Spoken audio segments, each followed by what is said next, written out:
should start Merrick's every in a time. hole. there, everybody, and welcome back Merrick's in a hole.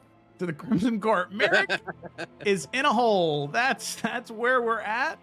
And that's where we're picking right up.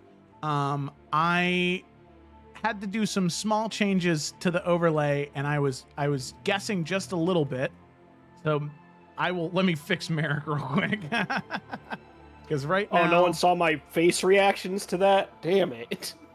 Nope. Man.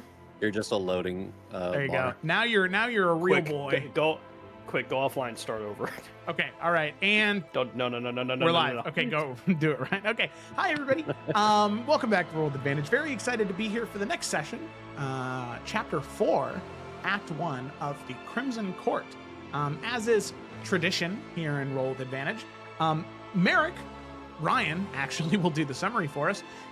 Before we dive into the summary, there's a couple of housekeeping things that I wanted to tackle right off the bat. For one, like I said in my announcement on the Discord server, which you should join right now if you haven't already, Gemma will not be here with us tonight. Anything that really involves Xanthi in any way, I'll be sure to voice her opinion should it contrast with what the rest of the party is thinking, so that way they can at least hear what Xanthi's point of view is on that. Another thing is, if you see anything during the session that you think is really funny or really emotional or really cool, please clip it.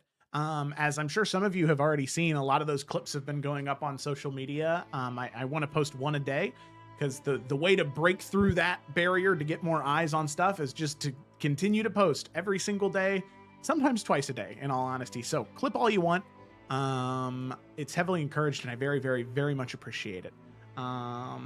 So with that, let's go ahead and dive in. Take it away, Ryan. All right. Session 3, Besieging Bandits. The session opens with Rainier and his soldiers, leading them further into the depths of the Veiled Ravine. He motions for his soldiers to stop and make camp, all of them sensing that something wasn't quite right. Meanwhile, the King's Hand work to retreat from the patrol chasing them. Battle breaks out, and eventually we are able to turn the tide of battle, slaying all the bandits before they can make it back to the keep. Kalen takes some items from their leader, a key, a wanted poster of their boss, and an insignia representing the Grey Coats. Back at Rosemont, the King's Hand work on a plan, deciding to have Captain Vela lead a distraction while Merrick sneaks in with one of the guards to open the gate, allowing the rest of the soldiers to storm the keep, hopefully catching the bandits off guard. Before the battle, we see a flashback, seeing Talion and Cassia Astralore, Xanthi's mother, back in Rosemont many years ago, happy together as they see a young Brendan Goodbrook, the future mayor. Eventually, the battle takes place, and all goes well until Valen Rhymecloak emerged with various soldiers. He ends up grabbing Xanthi and holds a blade to her throat. After tense negotiations, he and his remaining soldiers are allowed to leave with 500 gold in exchange for Xanthi's safety. While Xanthi recovers, the others move down and are able to find various records of Rosemont, notably about how the transfer of ownership would be House Draven, or the current ruling house, the Falcrests themselves. Another journal was from Lord Kerwin, speaking of his friendship with the King in Crimson. However, over the years, things grew more tense before Lord Kerwin decided that the world must be saved with the King in Crimson's death. However, before anything can be taken note of, Merrick stumbles through a poorly patched up part of the floor, landing in a room with draconic language and symbols. At the center, 3 living dragon eggs. Elsewhere, we see Rainier bloodied and bruised, the rest of his soldiers dead, as he fights a monstrous entity. Scene. All right. And that is almost where we're going to pick up. As instead, we are going to go ahead and pick up all the way back in Dragon's End. Specifically, within the council's chambers.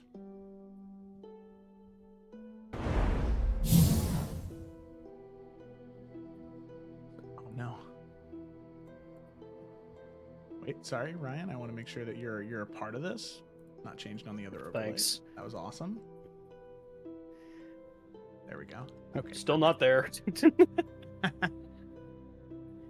All right. Perfect. So, we're going to pick up within the Royal Council chambers, currently bathed in the soft glow of morning light. Steaming through those tall stained glass windows depicting the history of Adaria's great rulers, there is this long mahogany table. It's already occupied by all of the council members, except 2 chairs are empty. Rainier is absent, which is understood, given his mission to assist the heirs. But the second seat that's empty is strange. One of that of Archmage Morgana Umbran. It lingers like an unanswered question in the room. Talon Falkrest, the heir's father and king of Adaria, sits at the head of the table. His expression is set, but it's weary. His fingers rest on the pommel of Dragon's Bane as though drawing strength from the steel itself. There's silence. It is thick and expectant. Morgana's lateness is unusual, and Talon, for all his patience, he does not like to wait. At last, Lady Alandra Malis, the envoy general, speaks first. Tone is diplomatic, but edged with a little bit of concern.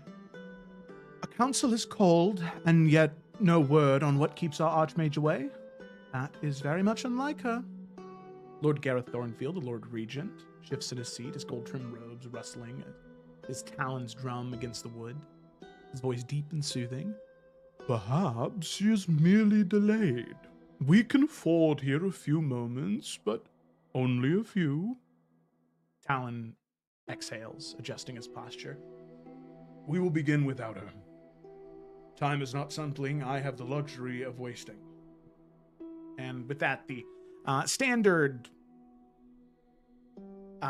council chamber meeting takes place.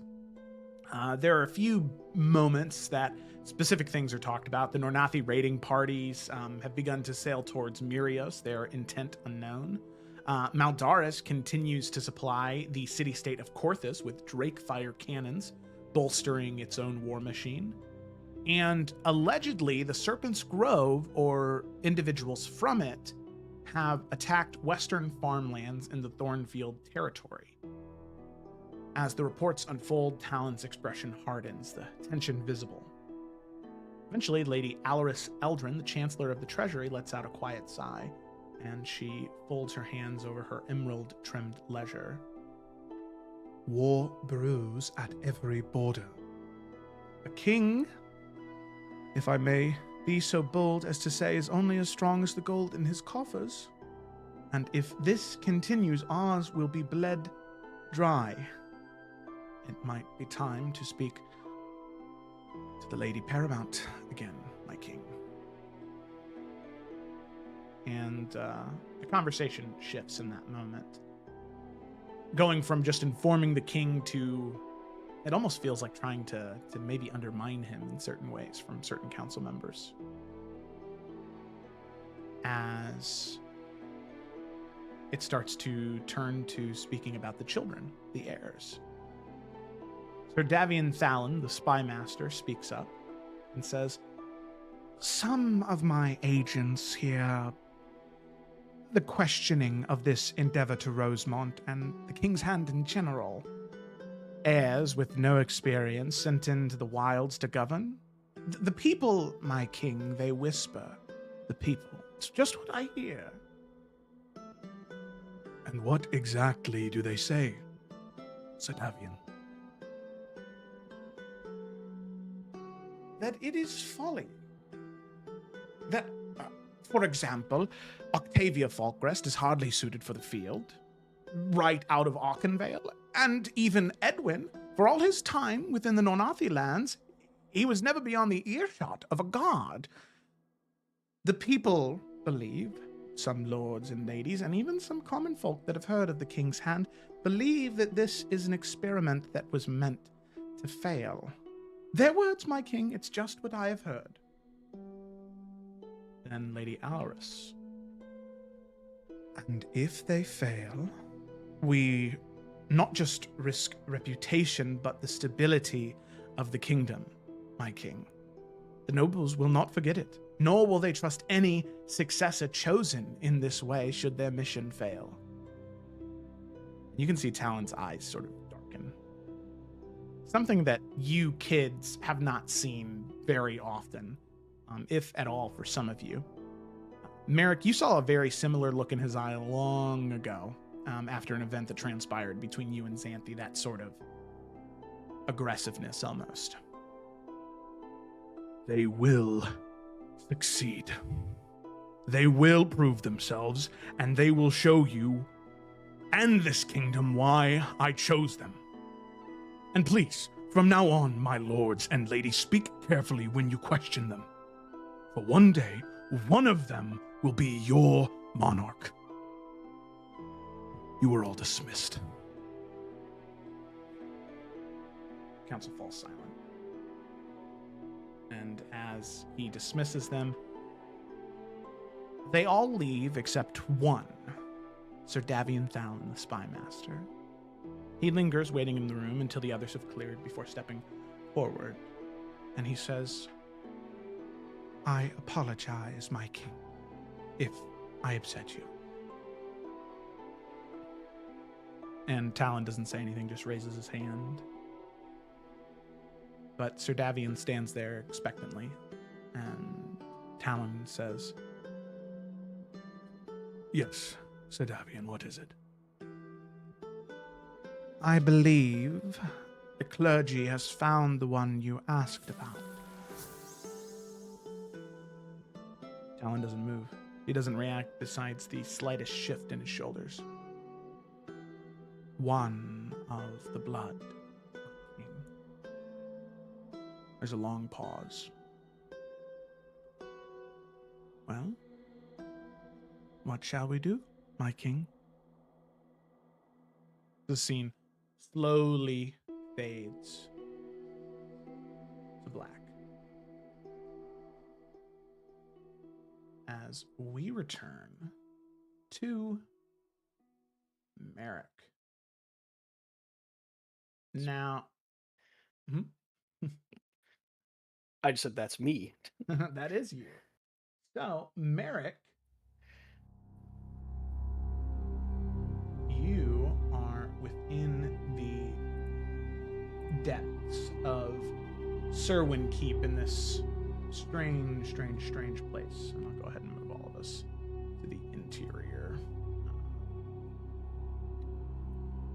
This is where all of you are. Up in that top corner up here.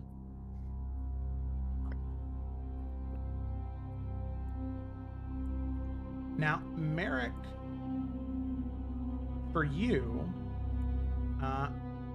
this is quite the strange lace. As I said, you had fallen through the floor, and you're currently recovering from a pretty significant limp from landing strangely on your ankle. But the pain subsides as you start to settle into what you're seeing in front of you. The air thick, this ancient presence, and these draconic carvings etched into this obsidian black stone. And you see that raised pedestal, 3 dragonades untouched by time.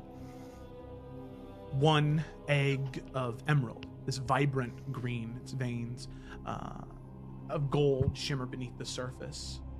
There's a ruby egg of deep crimson. It's you can feel it's warm to the touch from here. And an obsidian egg, pitch black, almost like the light within this room kind of bends around it. And Merrick, as you step forward, just a moment to lean into that feeling, to that presence, you feel something speak to you. Not in the room. It's only something you can hear a voice that echoes, weak, feeble. Please. Please. Please help me. And you feel that voice emanating from the far left side of that altar, from that emerald egg. The others don't speak at all. You don't feel anything coming from them, but from that emerald egg, something reaches out to you.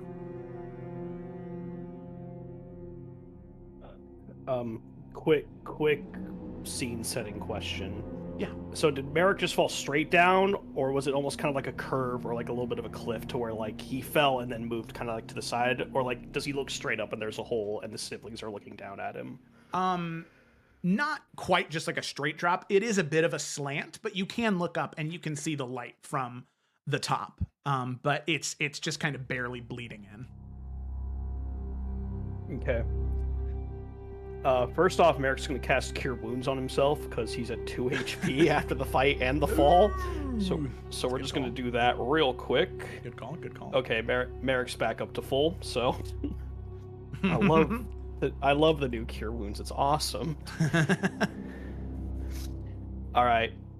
Obviously, not having really any idea much of what's going on, Merrick has his weapon in hand, but he's slowly making his way towards where he heard the voice, towards that green egg. Yeah, and Merrick, as you're sort of walking through, just kind of barely looking at things, out of the corner of your eye, you can see carvings on the walls, draconic script. You yourself don't speak it, but you can recognize it. It's a very harsh, almost as if the strokes were made with a clawed hand. It's Greek to you and illegible. You have no idea what it says, but you slowly begin to move forward towards it. Yep. Can you hear me? Merrick asks as he's just very carefully trying to keep track of his surroundings as he's approaching, because he doesn't know if this is a trick or what exactly is going on. So cold. So cold, please. Warmth. Please.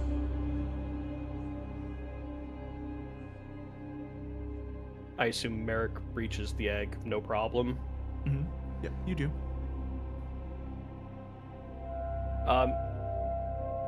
Knowing what he knows about eggs, which I imagine bird eggs do not translate to dragon eggs very much, but as he reaches out and touches it, how warm or cold does this egg feel? It's warm to the touch, but it seems as though the only warmth that it's getting is from that ruby egg in the middle that's emanating quite a bit of heat. But the emerald egg itself, it's lukewarm. It's not hot. I mean, obviously, I know dragons haven't been seen in like so long. Does Merrick know anything about dragon eggs and how they're taken care of?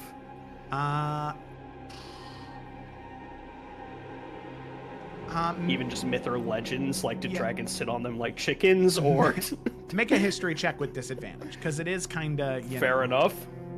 Not super. I'm not common. gonna bother with guidance on I that. hope Merrick has to take this home and sit Sick. on it for a week. All right, I'm just gonna Horton no idea. the elephant. Okay. Okay. Yeah, a 4. I mean, dragons do share similarities. The closest thing Merrick would say, let me phrase it like this, is the wyverns that are raised for the Crown Claw Knights, the sort of King's Guard or Queen's Guard of Adaria. Those wyverns have a similar physiology to dragons, and they are typically sat on or nurtured by, given warmth by some larger like brood mother that will sort of watch over all of the eggs, even if they're not her own. Whichever wyvern is largest and can put off the most heat, that is the wyvern that guards all of the eggs and keeps them all warm. So warmth is a big deal.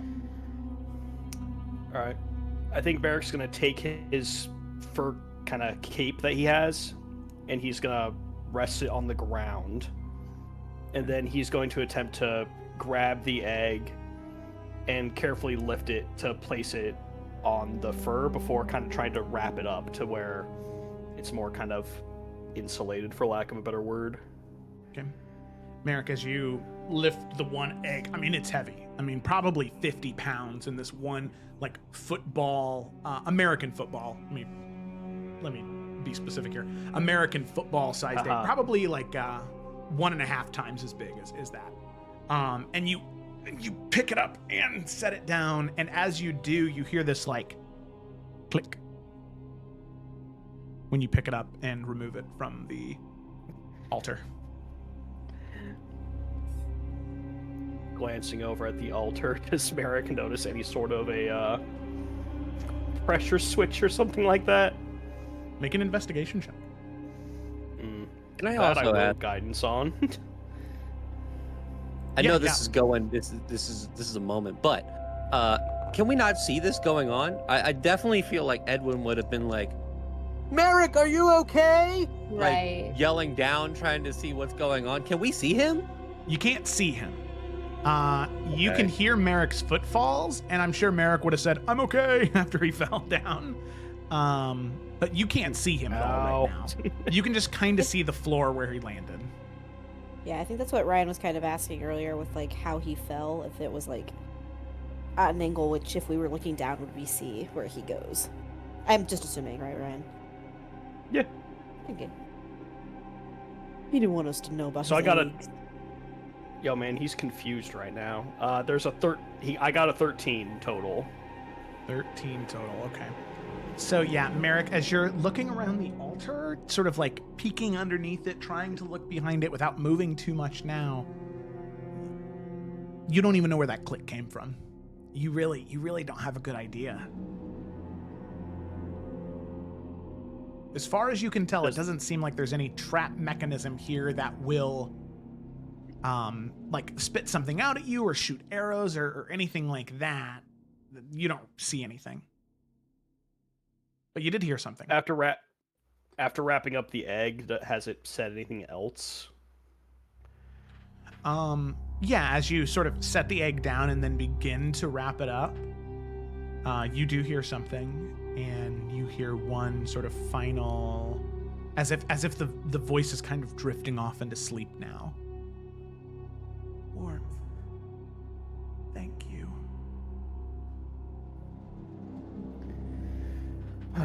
With that matter resolved, now I think Merrick will kind of take a look around one more time, just really kind of taking it all in, not looking for anything in particular.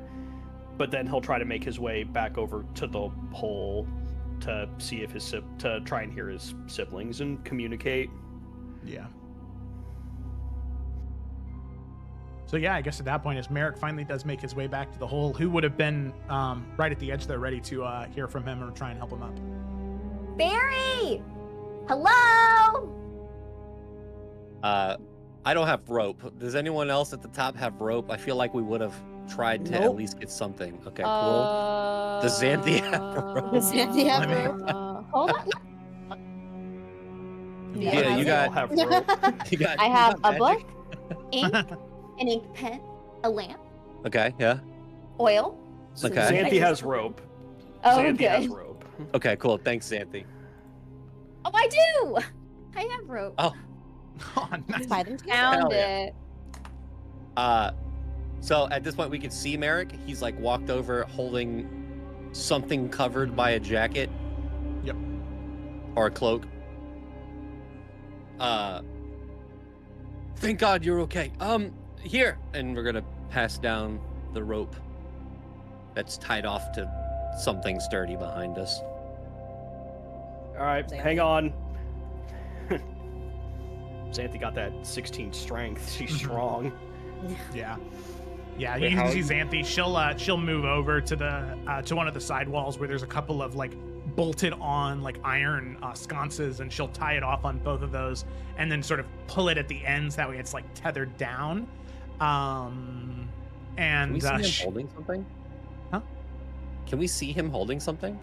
As he gets to that edge and he finally is looking up at you guys, yeah, you can see that he's carrying something in that.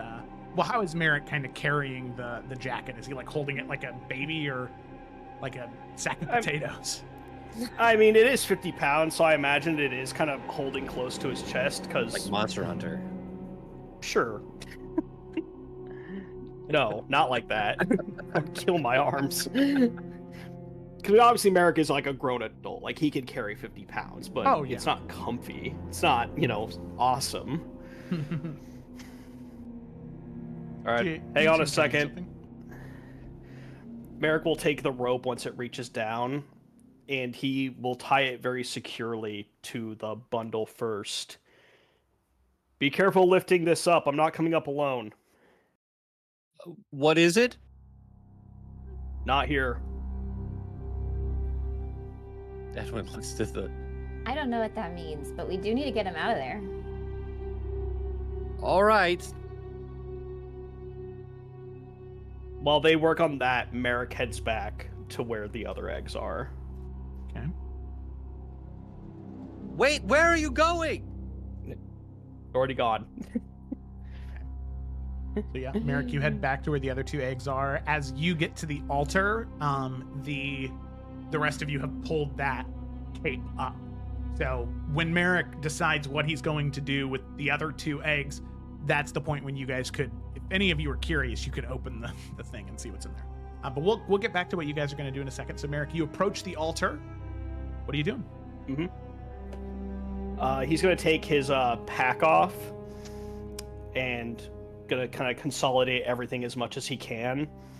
And then he will pick the next closest one, whether that's the red or the black one, and will attempt to lift it off as well and pack it as comfortably as he can. Yep. You take the red one, which is the middle one. That one is hot to the touch. Like, hot. Not like touching a hot pan, but it is, it almost hurts. As you pick it up, and even with the gloves on, you can start to feel it, and you kind of set it into the bag. Not like hot enough to set my bag on fire, right? No. It's not. Okay, I was like, it's maybe not this going to isn't a catch good anything idea. on fire. It just feels so hot to the touch. But it's not like exuding warmth in a way that it'll catch anything on fire. It's very strange. However, as you do pick up the red egg, or the ruby egg, I mean, there is another click.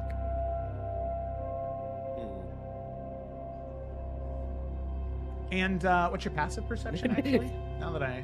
14. 14? 14. It's 18 with a guide's not. I'm just kidding. That's not how that works. I'm going to have you make a perception check. Because the I don't know if passive you just- perception leads you to believe there's something there. 16. 16. I don't know if you described it, Joe. Sorry to interrupt. No, you're good. Where he fell, is it just a room, like, or is there halls, or it's just like a single space that he's in? So it seems as though it used to be a much longer hallway where part of it has collapsed, which is where Merrick fell through. Gotcha. So it's not like he could keep traveling in a direction. No, it seems like he's at the end of whatever, like, system or dungeon that may have been underneath Serwyn Keep. He arrived right at the end. Got it. Yeah. 16, that is enough, as the 14 led you to believe there was something, but the 16, as you start to scan, looking around, you hear like a grinding of stone almost. And as you sort of look up, there's a couple of pebbles that fall from the ceiling and hit your shoulder and then brush off. And then everything sets. Is Merrick smart enough to understand what that might mean? Because, I mean, there's no way that that's just coincidence. Yeah, I That mean... every time he lifts one, there's a click, and now there's something going on. I would say that... I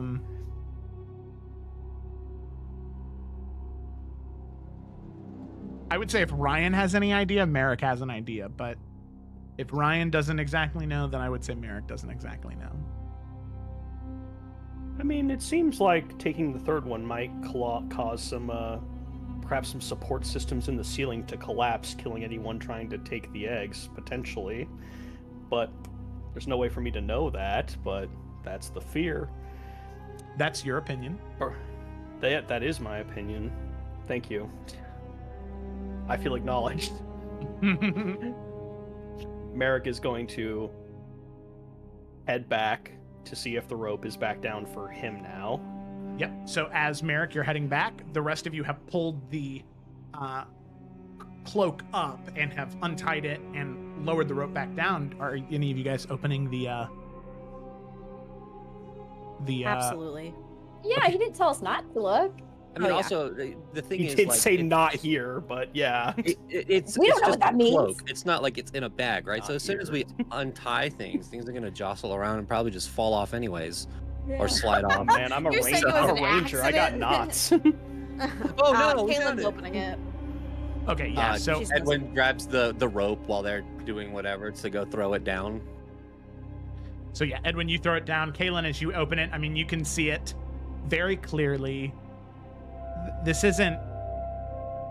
It's a dragon egg. I mean, it's so incredibly obvious that it is a dragon egg, and all of you see that, and you can all see. Well, those of you that are up here, you can see Xanthi. Her grip tightens around her trident.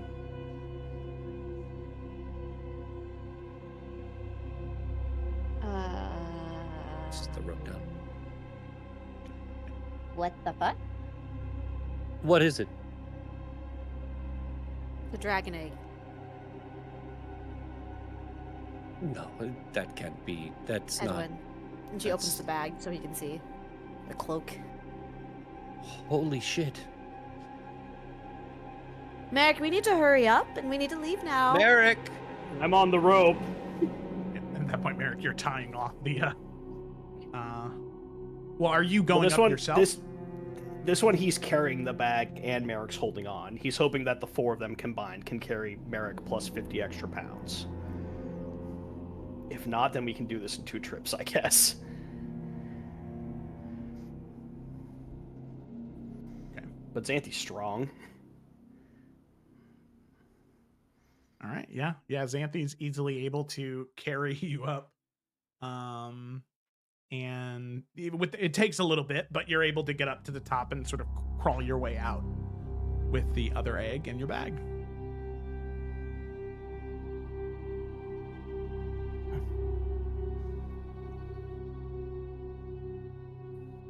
Yeah, Merrick gets up and sees the one uncovered, and he quickly moves over and wraps it up again. I said not here. Do we see the other one? I mean, you can tell there's something really heavy in Merrick's bag. Where would be better?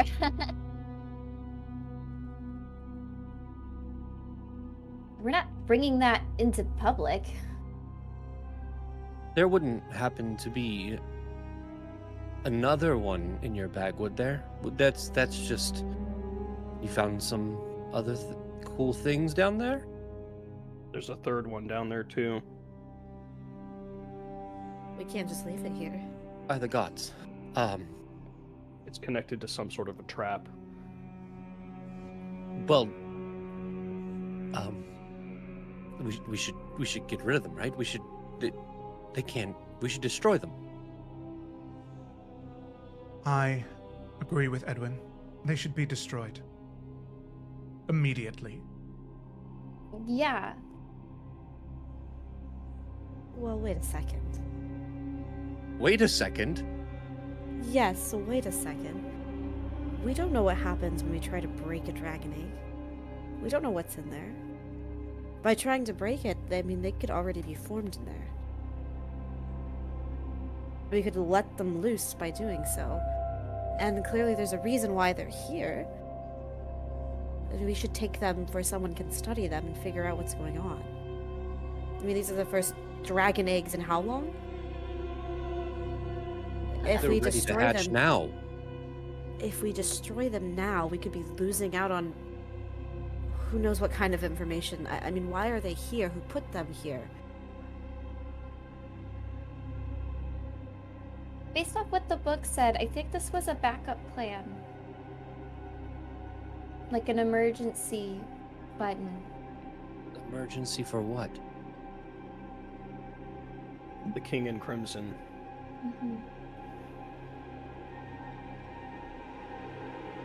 So these have been here for what, hundreds of years?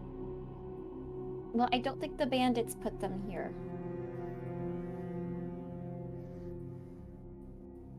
So they've been here for hundreds of years like that. Why haven't they hatched? Well, there's no parent dragon to keep them warm. It could be that it slowed their development. Joe, what Mhm. would Octavia know about? I know it's not lore that Yeah. people study, but just because of Octavia being around a lot of books and things, did she pick up ever anything from anyone at all? Yeah, you can make a history check with disadvantage. Okay. Okay. Have a I got guidance, the Via. same thing twice, so an Oh. unnatural 20, but I'll take the guidance still.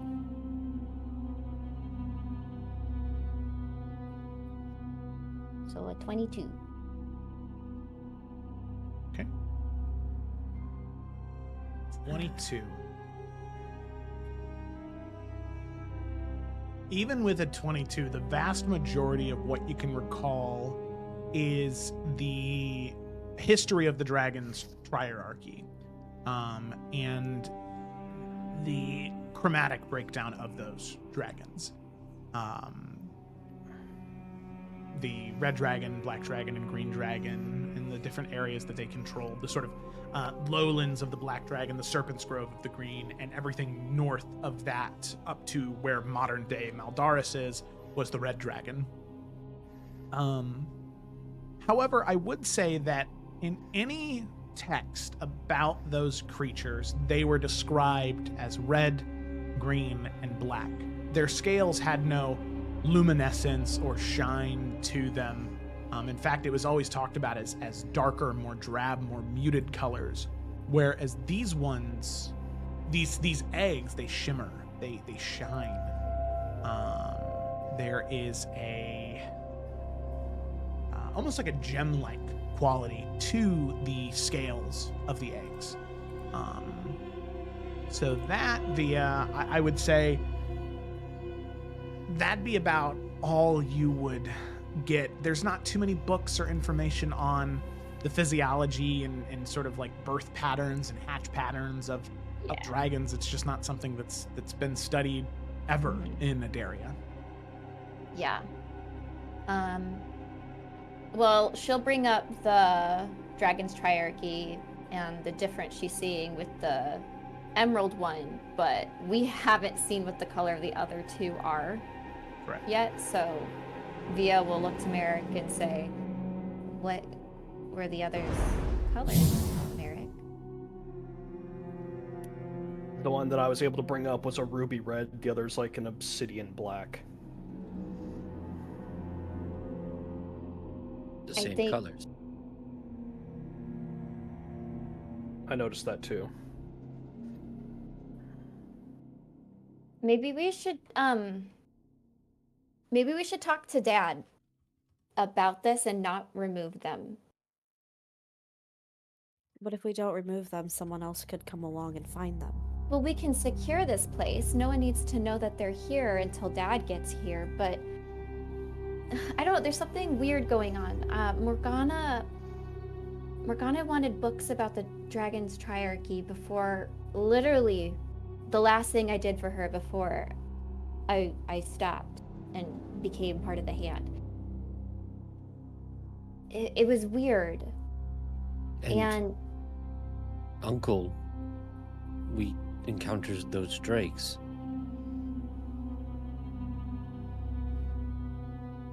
I do agree with you, Via. I don't think we should take them out of this keep. We can't travel around with dragon eggs. We need to secure this area. We need to keep these safe, and we need to let all of the important people know. This is beyond us. Like, you know. The safest place to take them is the capital. I agree, But we can't travel with them. Why not? No one knows we have them except for the people in this room. Are you gonna tell Fair. anyone? Of course not. But imagine Excellent. if we are attacked and we lose, and then some bandits now have the dragon eggs. Or that cult people with Cult. the drakes. I think it's a bad idea to leave him here. I do. I think when we get back to Rosemont, and as soon as Rainier returns, we let him know what we found, and he'll know what to do. That is a good plan. Rainier would definitely know what to do. I understand what you're saying, Like I said, Edwin. good. I worry that we will run across who knows out here. And we're running high risk by carrying something like this on us. But that's why we lay low, we don't let anybody know what we have, and we wait for Rainier to get back. It's kind of hard to lay low when we're the heirs. Like, people already stare. We stand out. There's no laying low with us. Which is another reason why I don't think we should travel with them. We're a huge caravan of fine garbs, and we're We go going back to get attacked. Rosemont. No one attacked us on the way here while we were in the caravan. Yes, they did. When we went into their territory, yes, not on the road while we were traveling. It's not to say they wouldn't, though. And who's to say that bandits won't retake the keep while we're gone? If they're in our possession, we can make sure they are safe. And if we fail, at least it's our failure. We didn't leave it to... How many of the guards are we going to leave behind? No, we call for Dad. We stay here at the keep with the eggs. We secure the keep. Call Dad. We send a letter. We wait till he gets here, and then he, the king, can make whatever decision he wants. Via, how do you suppose we call Talon right now? A letter. And you're going to send it? I have illusory scripts. I'm going to study it so that it can be completely invisible until Dad reads it. And you have a pigeon? There's a mail system here. We're in a city. You can make script only She appear when looks people at look the at it. keep that they're in. Well, we don't have to stay. Like, Via can go to Rosemont. Oh, okay. I see what you're saying. I thought she was and like send. insinuating. Yeah, we'll just do it right here. Merrick has falcons. We've discussed this. That You can- too. No, he doesn't. This is in his bag. I'm sorry, Felicity. I Pulls out a completely misunderstood falcon. you. No, That's my you're bad. good. I was like, we could just go to Rosemont and send it. Okay, yeah. Well, I think that's what Caitlin's also saying. I think she's saying we go back to Rosemont, stay there, and send some words out, and not risk traveling all the way back to the keep with them. Oh, I was just thinking we could just have somebody take the letter to Rosemont and mail it out Oh, until yeah. Dad can get here. I think all of you are forgetting one very important part of our mission as King's Hand. Just as Father said, it is to act as a shield to the nation as well as a sword, and these eggs are a threat. They need to be destroyed here and now before they have a chance to hatch and wreak havoc on Adaria. I say we destroy them right now, right here. It's not up to Talon in this moment, it is up to us.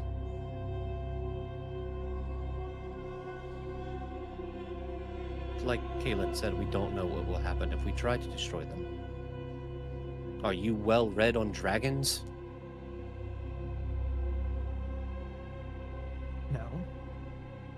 But They've lasted for over 100 or so years. I do agree, if they hatch, they will wreak havoc and destruction, as they did before.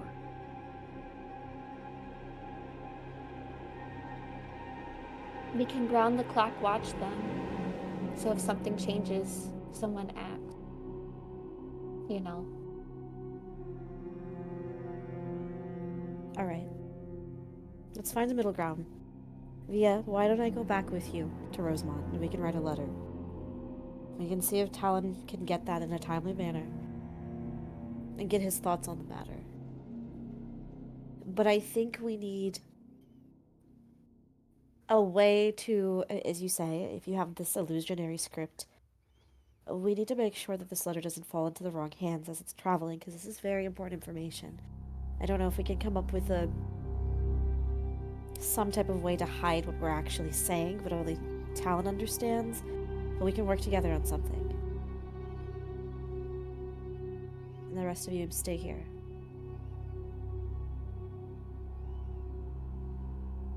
Thoughts? I like this plan. I think it's our best course of action at the moment. And no matter what we do, there are issues with every route that we would take with these eggs.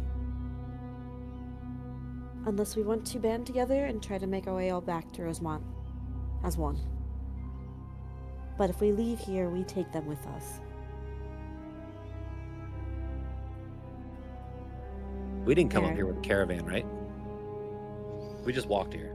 We have a couple of Garys We upstairs. took horses. Yeah. we Yeah. did take Right, but horses. there's nothing we could really hide the eggs in other than just putting them under cloaks and putting them in bags. There a chest in here? Wait, what's this? There is a chest in here, but you're on horses right now. I mean, chests are heavy.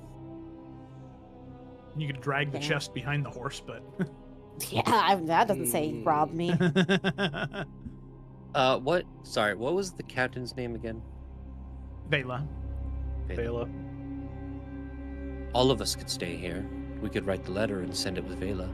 And a couple of the guards and mark it is very important that this needs to go. Mm-hmm.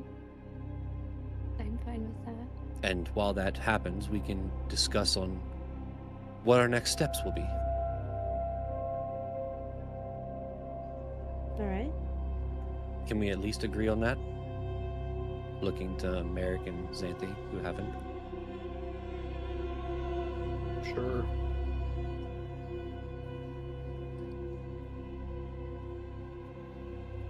Via, you have a spell that will make text unable to be seen to anybody but the actual person you want? Yeah, so I got it originally so I could, talk to Poppy and Isidore and make sure that if I told them anything, I didn't screw up and, say anything important and someone find the letter and blah, blah, blah. But now in hindsight, I think that'll help with communication with Dad. I haven't had a moment to put it in my spell charms yet, so I'm gonna need to take a little bit of time to do that, but then I can give the letter to Vela.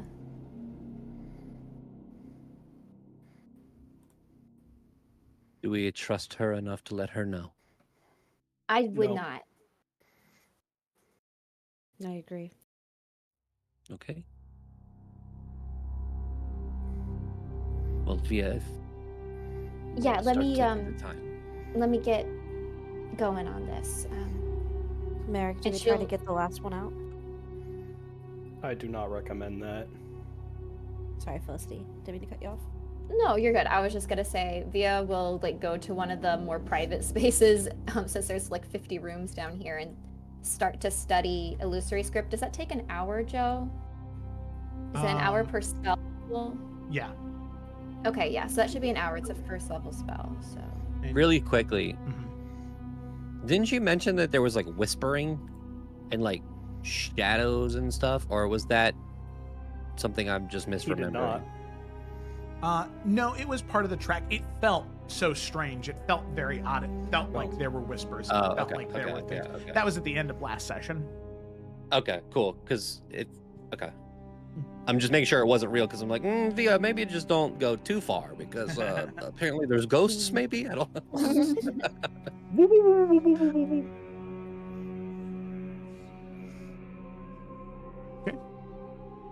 And Joe, how are we tracking the consumableness of this again? I I know we've So- talked about it. Yeah.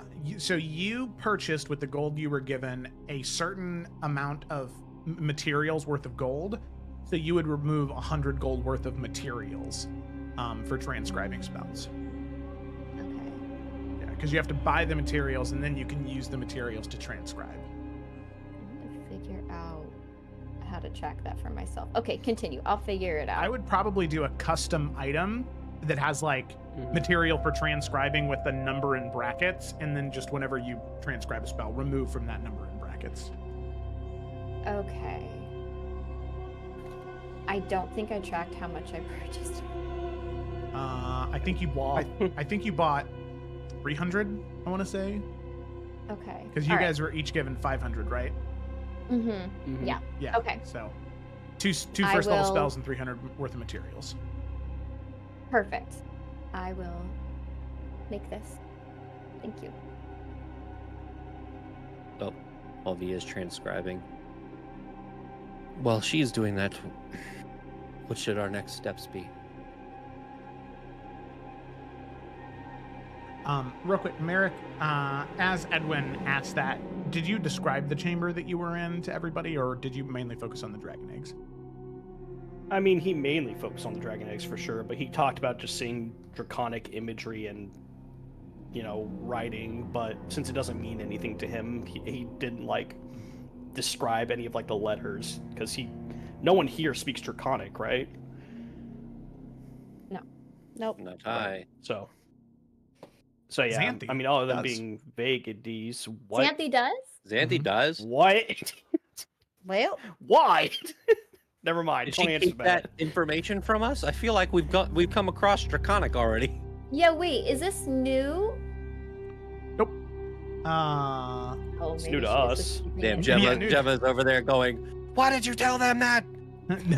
no, it's in her notes. She said, she was like, also, I'm pretty sure you're the one who told me to learn Draconic too. oh, With a whole bunch of smugness in those parentheses. As Xanthi would say, if someone could hold the rope while I descend down, I do know Draconic. I could transcribe what is on the walls down there. Someone should go with you. I'll be fine. I'm more worried about you trying to destroy whatever eggs left down there.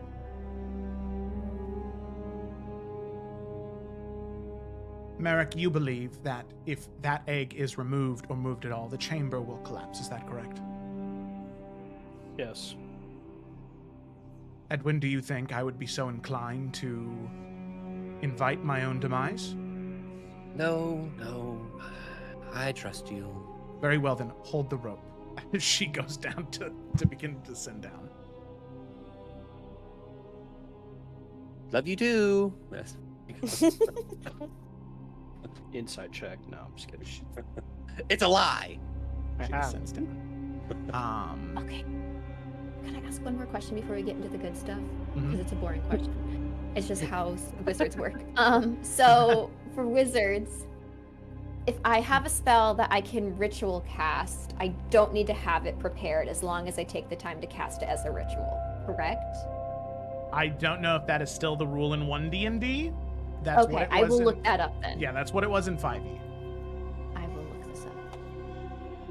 Okay.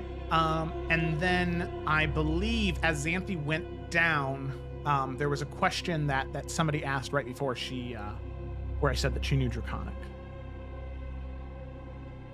nope. Nope. All right. Nope. Cool. I thought so. So she'll go down and then she'll come back up about 10 minutes later with the information. And there are 4 phrases that are uttered over and over and over again.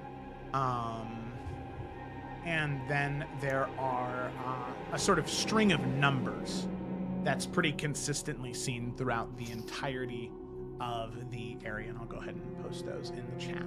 The 4 phrases are: true rulers shall awaken, perfection is found in threes, the sky was never theirs to take, and supremacy belongs to the firstborn. And then there's the string of numbers right there. I'm not gonna, well, 1 2 2 8 1 1 0 6 02091033. Fun fact, that's just my credit card number, actually. Hey. Hey, thank you. Typing it in Nice. right now. Wait, what's the expiration date? Nope. Oh, Gotta figure that part out. 02. I narrowed it down. Hey, Joe. Does Yeah. the perfection is found in threes mean anything to Kaylin? Yeah, I would say to Kaylin and to Edwin, this is something that both of you would be familiar with, given your sort of religious backgrounds. That's a very dominant ideology in the sort of modern day religion.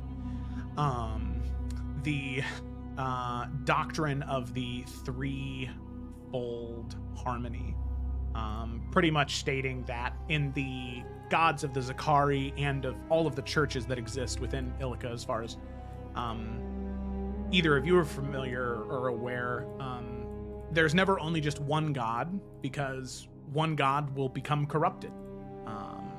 If there are two gods, they will divide. They will fight against each other. But with three rulers, with three gods, balance can be had. True balance can be had.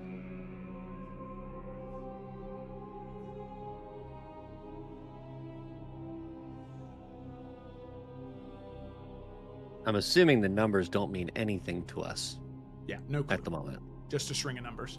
Xanthi, she also is she's not sure if the numbers are exactly correct, because it seems as though certain numbers at one point in time were either like scratched over or written over or edited, almost like adapted from what they should have been. Those are all the numbers that she saw, though.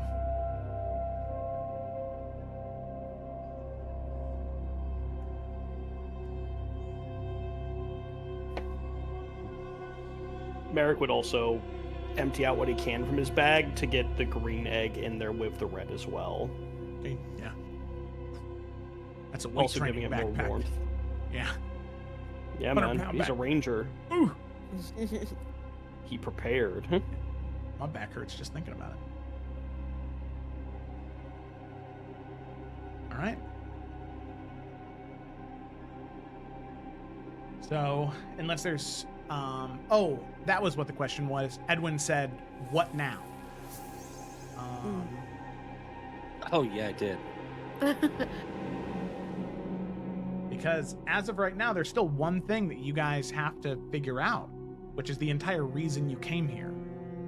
It's what to do with the land of Rosemont.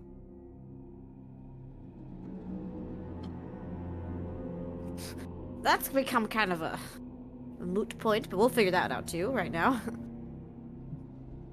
It's about to feel really insignificant in comparison to the attempted resurrection of the Dragon Triarchy. But yeah, let's talk about that. Via, how's it going? Don't bother me. Sorry. Edwin Joe, just how's looked it going? How long awkwardly has to it the other three. Probably about 2 a half an minutes. hour. been? Okay. It's been 2 minutes. Okay, well, while this is being sorted, I suppose, after all of the information we've learned down here, which house are we talking to, and who's getting control over this land?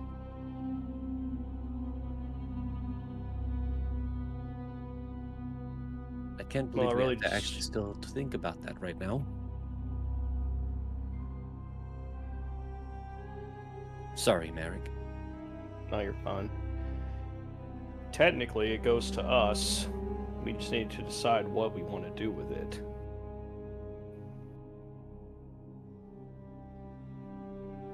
I think if the first act of the King's Hand is settling this dispute by taking it for our own house, it's not going to look good.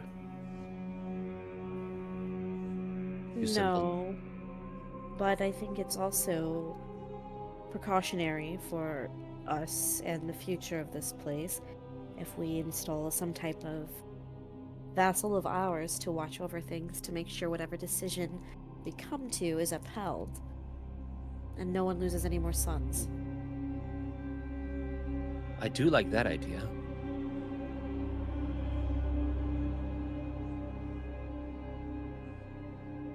So, Joe, I don't know how this works exactly, but how does someone become like a vassal to House Falcrest?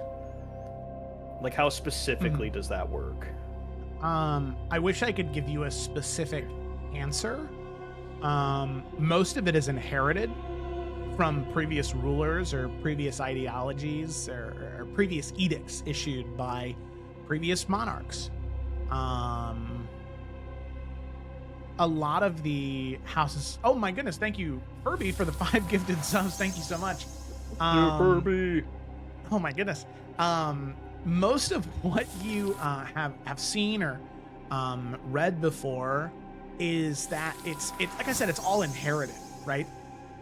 The most recent addition of a house was House Falcrest, because the children of House Falcrest banded together and saved Adaria and by some extent the world from the sun literally being destroyed.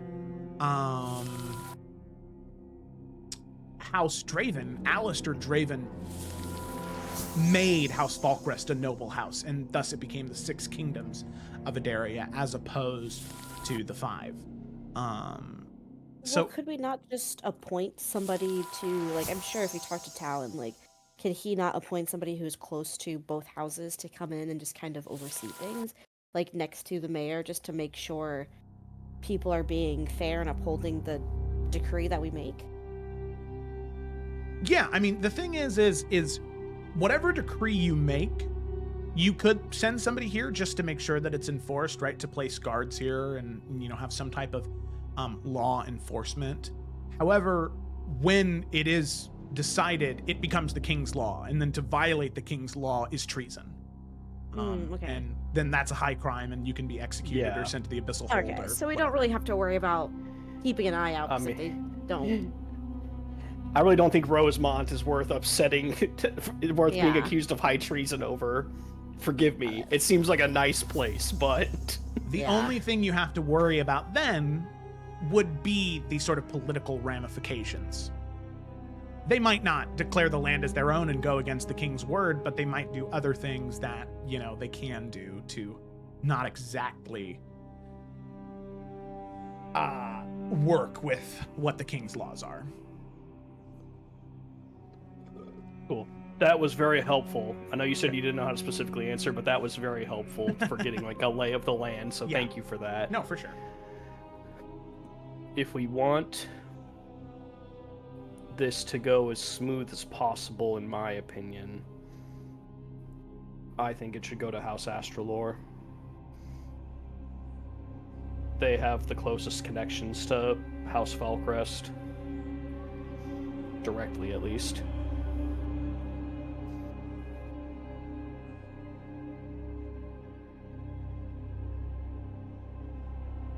I don't disagree with that.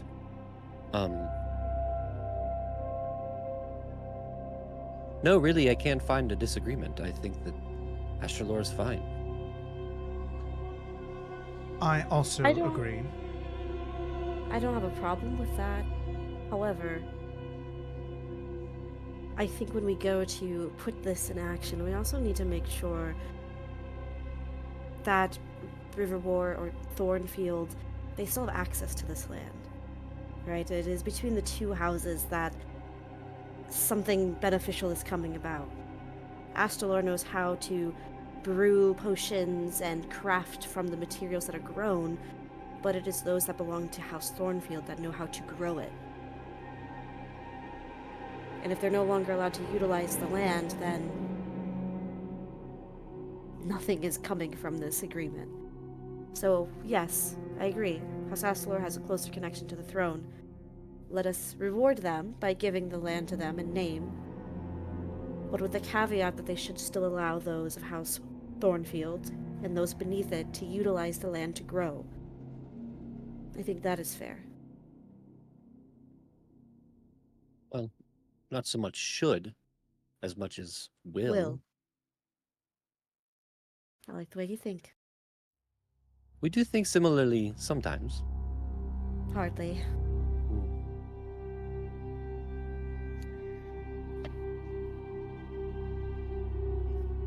I think House Astralore is smart enough to not just kick them out due to the ramifications that would cause, but a gentle reminder that this is stewardship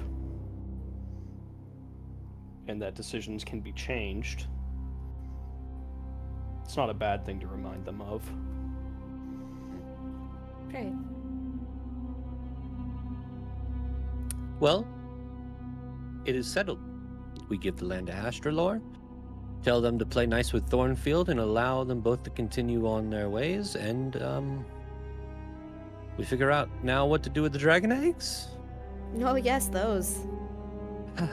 By this point, We've already Via, your decided what to do. transcribing has finished. How's it going, Via? I'm done. Okay, and she's gonna come back into the room. All right, so we need to, basically, here's how it works. As I'm going to just put it in the, hold on. We're holding. I want to display, fuck you, why won't it let me display? Write on parchment or paper, suitable material, imbue it with an illusion that lasts for the duration. What duration?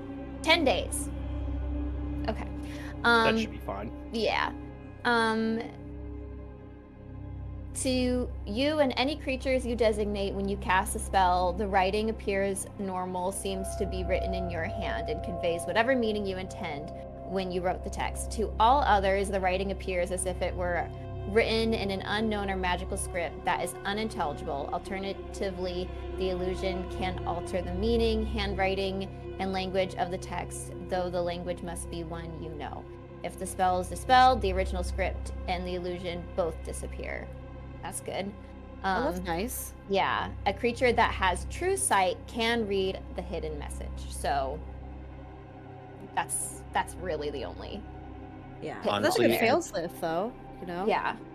If somebody with true sight gets a hold of this letter, you know, They've earned it. they were way more powerful than us. So. Yeah. Good campaign, guys. We tried. Yeah. We tried. Okay, cool. So Via will say, I will literally designate it that only me and Dad can read it then. So do we think I need to write in any sort of code? It seems pretty, pretty much like a failsafe here. Or should I just write, try to get back and they're shiny.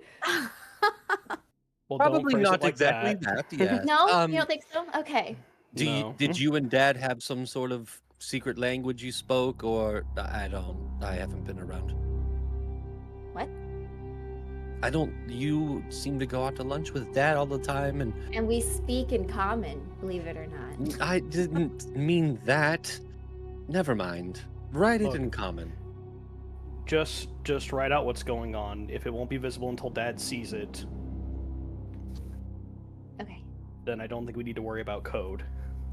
Okay. I'll literally type this up and then send it into our No God group chat. And then I'll send it to Joe once we all approve it. Does that sound good? Yep. Right. Okay. Freaking sicky. So So- I mean, Go ahead. so are we is there like a rookery where we're, attaching this to a bird and we're sending it back to the capital, or are we just giving this to a guy on a horse who's beelining back to the capital? I say a bird. That's directed at Joe. Yeah, What's available okay. to us? So, Sorry. you could, same as what you did before, because, let me start over. What you could do, either or, if you sent it on a horse on a guy, it would get to the capital in 5 days. Straight through, just on a horse, going as fast as it can, only stopping when absolutely necessary. If you were to send it on a bird or on a messenger hawk, you would have to have someone deliver it by foot to the hold of House Melanith or to the hold of House Rivermore, and then they have ravens there that could then send it to the keep, and it would get there in 2 days. So 3 days via messenger bird, 1 day or 5 days via horseback. So let's say we go with the birds, because that's the shortest amount of time. Yep. That's 3 days there. And then if Talon was to immediately leave, I mean, he could be able to go faster, but it took us a week to get here.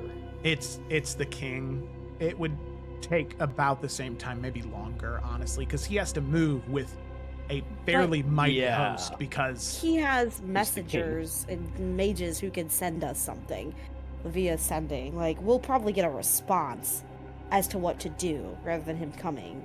Like, that's what I'm assuming, right? Yeah, okay. he would. Okay, yeah, if you'd prefer, so include that in your letter, that you just want to know what to do, not that you need him to. Yeah, okay. no. Please send instructions immediately. I'm okay with that.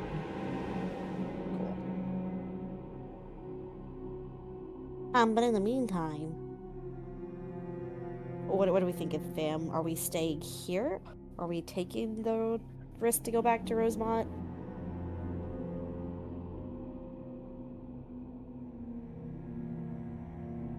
I still vote we just stay in this keep and protect it, because no one knew about these eggs until us. So there's really no reason for anyone to come here looking for them. But as soon as we move them, someone could see them.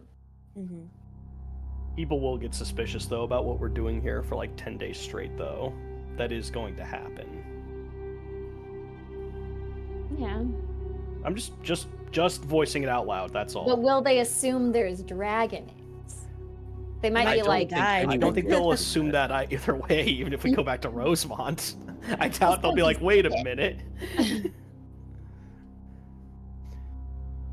But I mean, I'm okay being here because then it means we can also keep an eye on the third one that we don't feel comfortable moving.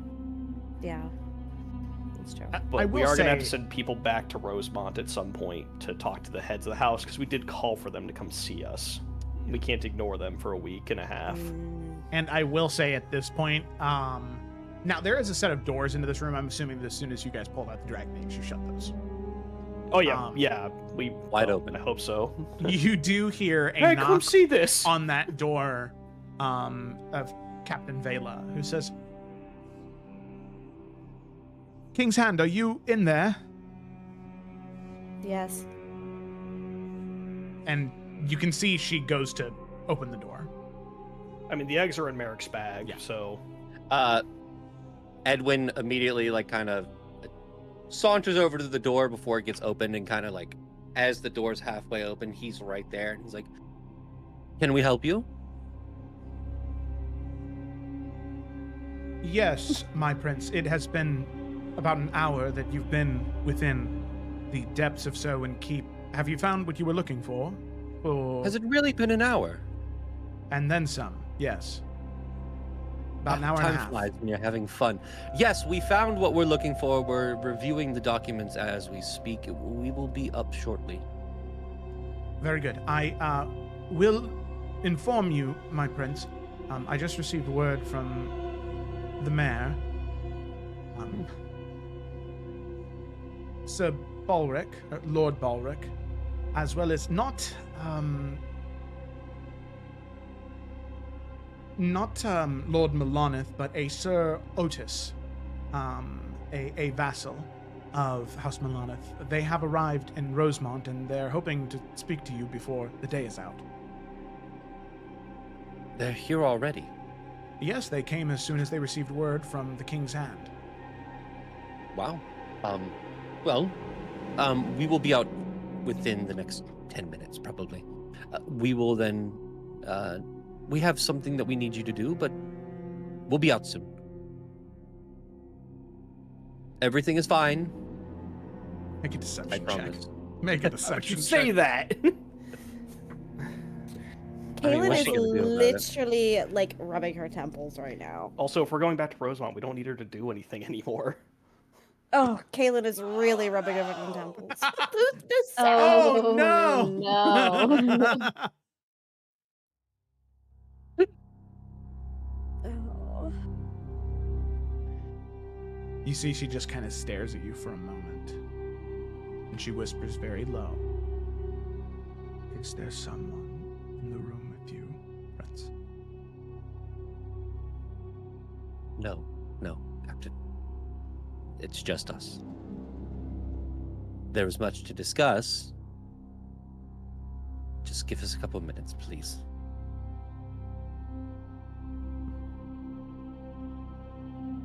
And you can We're see she safe. kind of like looks past you and looks over your shoulder and says, "Very well, my prince, if you insist.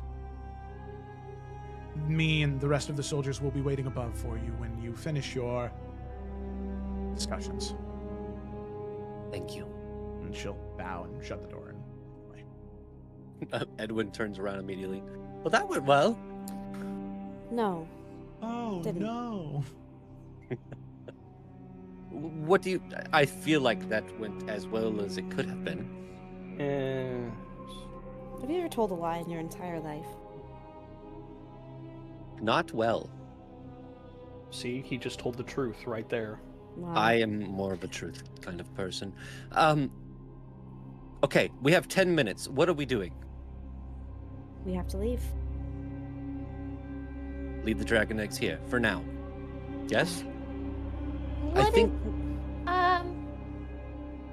I can stay. we all have to go together. No, we don't, actually. Are you going to stay here for 10 days? I wanted to go back to the capital. So yes, I am staying here for 10 days.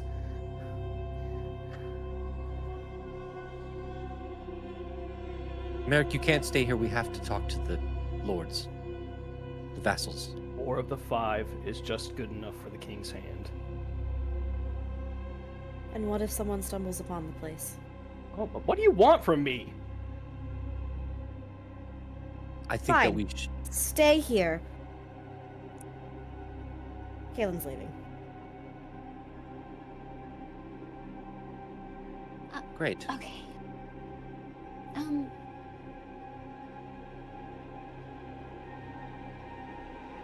Okay, wait. Because I was typing up the thing. Are who we're supposed to talk to here at the keep or in Rosemont? They're in Rosemont. Rosemont. Okay. Why don't we just leave a few guards behind here, to protect the space? Make sure no other bandits come in and get Merrick. and the rest of us go back to Rosemont. Yeah? And then we can come back.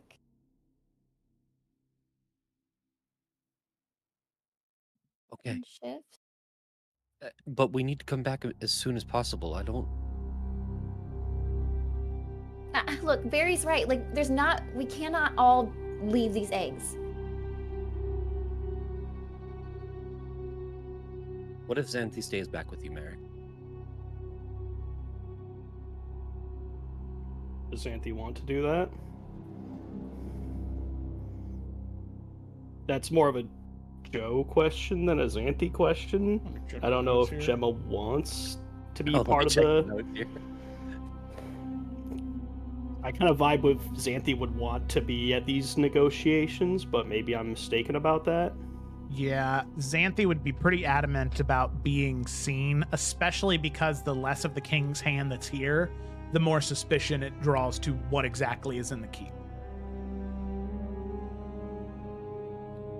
All right. We'll leave a regiment of guards behind with Merrick. And we'll go deal with this discussion, and we'll head back immediately. And send the letter while you're in town, or Yeah. get it to whoever Yes. it needs to go to. Mm-hmm. Just... How far away is the keep? Half day to Rosemont. Can you see it from Rosemont? The keep? No. If a large fire was lit and there was smoke, could you see it? Yeah, you can see the Smoke smoke. signals? Light the begun. Yeah, you can see the smoke for a while. We'll instruct the guards to create I don't know what the pyre, but I don't know what they're called, the fucking for a medieval flare. If And it'll only take you 12 hours to rush back. if something goes wrong, light it. Will do.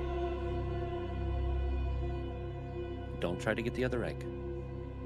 I'm the one that left it down there. All right. I'm sorry. I'm worried.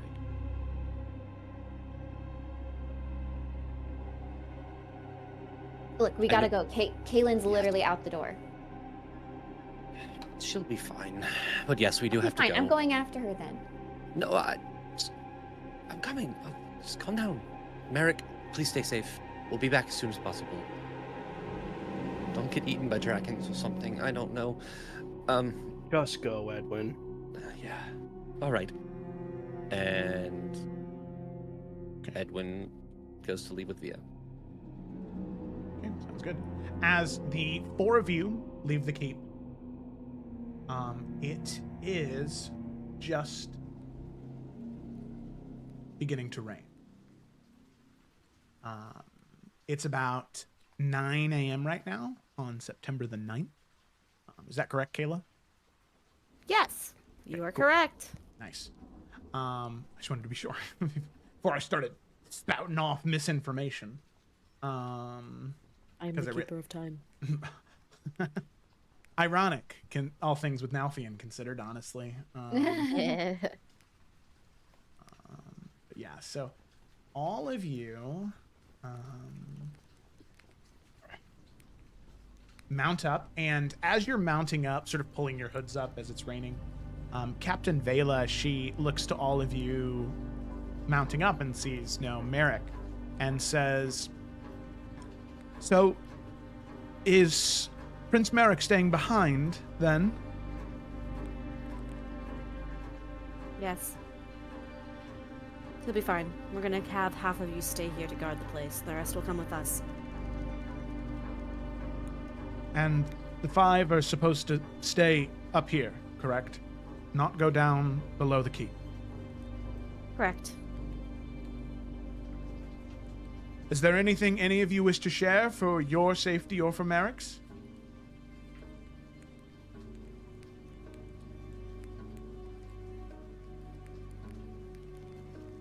All right. Just make sure he's well taken care of. I'll have a guard posted at the door. The rest will be on each side of the keep looking out. Great. If something goes wrong, we need to know immediately.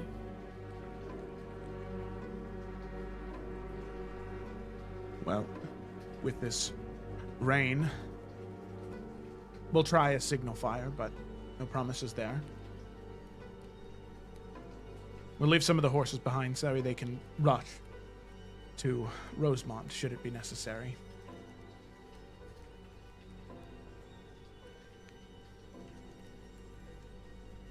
She doesn't push any further. Great. Let's get back. Okay. All right. So with that, all of you ride back to Rosemont. Now, the ride back to Rosemont, it's a half day of travel, not like a full half day. So it's about 6 days of travel, as any adventuring day of travel is about 12 hours. Rosemont, so 1, 2, 3, 4, 5, 6. So you guys get back at about 3 p.m. Rain still pouring, like torrential at this point. And you can see some small canopies have been erected at the Goodbrook estate.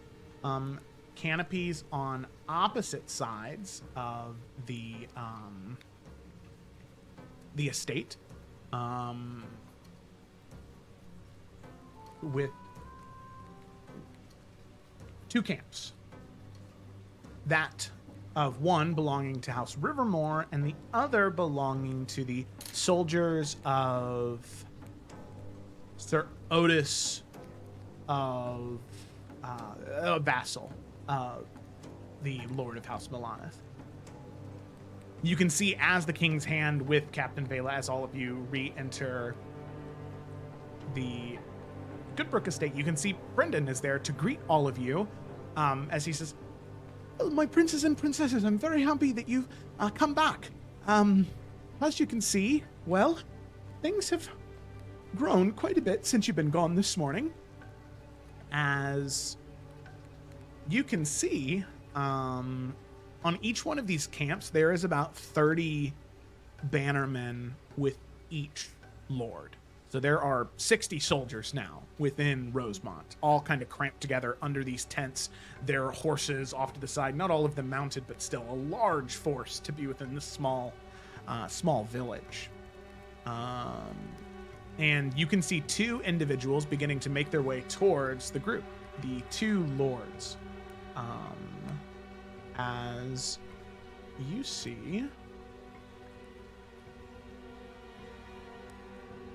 first and foremost, Lord Balric Rivermore, a massive figure, his skin kind of resembling cracked riverbed.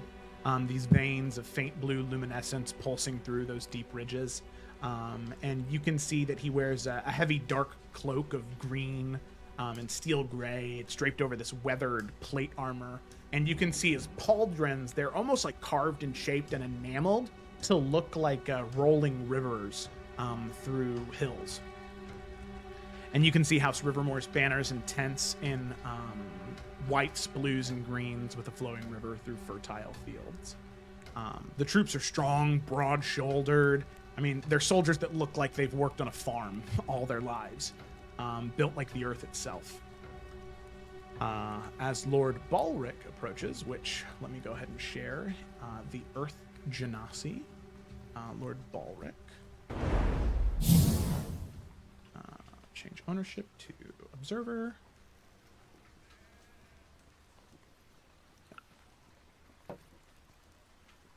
He says, "Ah, at last, the royal blood arrives. You've kept us waiting for some time, but that can be forgiven, my princes and princesses. We are just thankful to hopefully be able to put an end to this nonsense. Lord Milana was unable to remove himself from his bedchambers, it seems, sending some Burgrave in his place." As you can see, approaching a human man.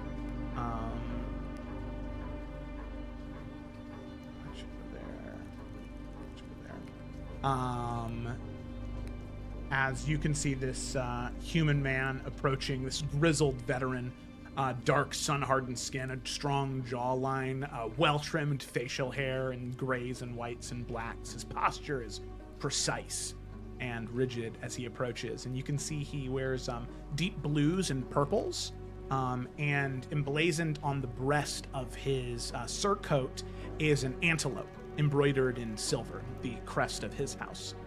As all of you see, Sir Otis of Guild Arrow Keep, Burgrave of Guild Arrow Keep. Let me go ahead and... Joe, while you're doing that, I just have a question. Just so I can get my houses right in my brain. Okay, Rivermore is under Astalor, and then Melanith? The other way. Malala Other is way. the other way? Yeah. Jesus. Okay. Rivermore, I gotta fix one. Thornfield, Earthy, and then Melanith and Astralor are the two magey ones. Thornfield. I had to pull up the house's overview page. so- Yeah. I had my notes back. Okay. Okay, great. That's what he looks like. Perfect. That will help. Thank you. And who, Yeah.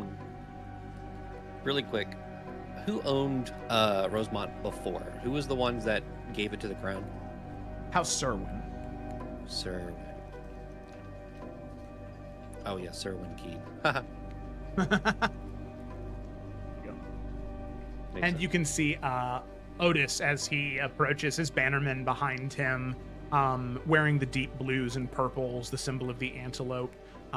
They're lighter armored, wearing like gambesons and leathers, wielding short swords and spears, and round shields. You can see he approaches, cloak pulled up over his head, and says, My lord Cedric sends his regards. He would have been here himself had he not fallen ill. And yet, even bedridden, sick, he understands the importance of this land. I gravely apologize for his sickness, but I am here. I am a voice of Lord Cedric. Tell me, King's Hand, what have you found? We are so very interested to know what has been discovered within that keep, as Mayor Brendan had told us you had been dispatched to. There were bandits there. It's a shame. I think that keep was quite close to Thornfield lands, was it not? It's a shame that it fell under bandit control so close to your keep, Lord Balric. Well, my lords, I think it would actually be a wonderful idea to have this conversation inside, outside of the rain, and over a warm drink, where we can be civil and talk this out.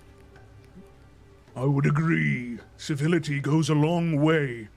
But I would understand a burgrave not understanding the intricacies of court. Please, my princes and princesses, after you. Of course. Thank you. After you. They go inside. Kaelin's gonna shoot Edward and Via a look, side-eyeing both of them. Like, these fuckers are gonna be Yeah, so Edwin much just, fun. like, rolls his eyes. I'll go have a seat. Well, actually, as we're walking in, because the siblings are probably walking next to each other in front, Edwin's just going to slowly whisper. They shouldn't hear this. So who wants to take point first? I don't mind. Kaylin's been such good with words her whole life. All right, Kaylin, you're up to bat first. She'll wink at Via and give Edwin a nod. Now, don't be too harsh on them. We'll see.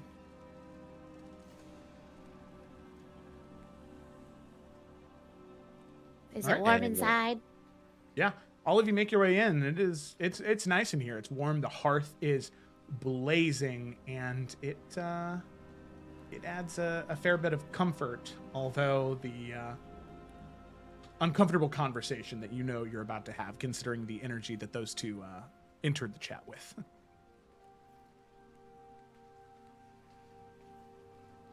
Okay. Well, Brendan goes around getting everybody drinks and food. The cook is working today, so some small warm stews are passed around to these two, as well as some of their private guards that have gone in and flanked the area just in case something were to happen.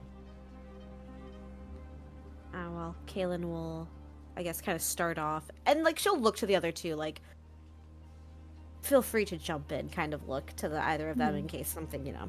And she'll just say, well, my lords, to be very conscious of your time, I think it's best if we just get right to it.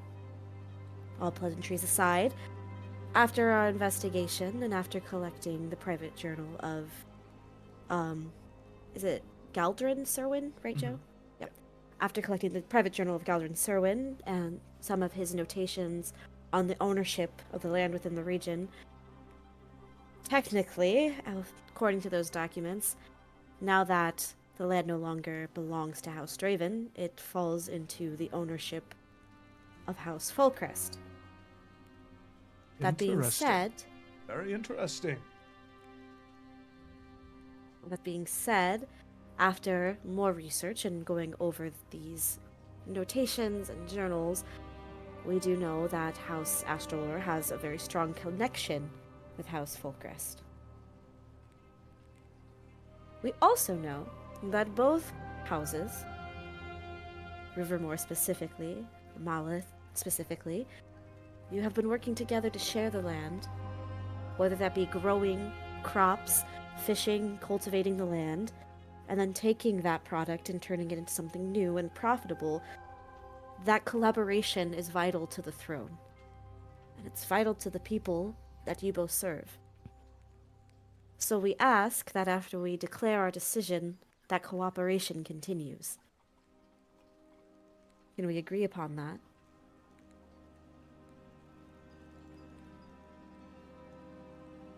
My Princess Kaelin. Lady Kaelin is fine. Lady Kaelin, my most grave apologies. As you see, Lord Balric, the Earth Genasi, speaking up. While that has been an unspoken agreement between the two, there still is the implication of who owns the land, who calls banners from this place. who the profits of this place go to. Am I correct in what I'm hearing that House Maloneth would receive those rights because of past relations?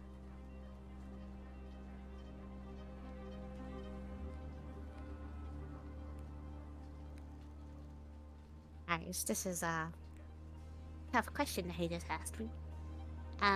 I'm inclined to say yes. But sidebar?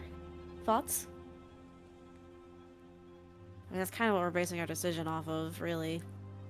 Yeah. Maloneth is of Asherlor, right? Yep.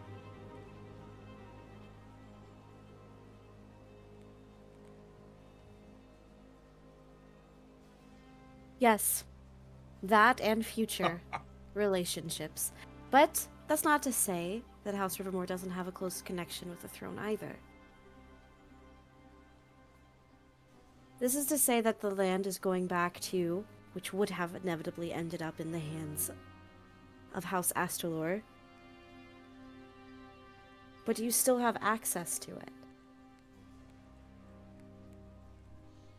And this is the king's word, is it?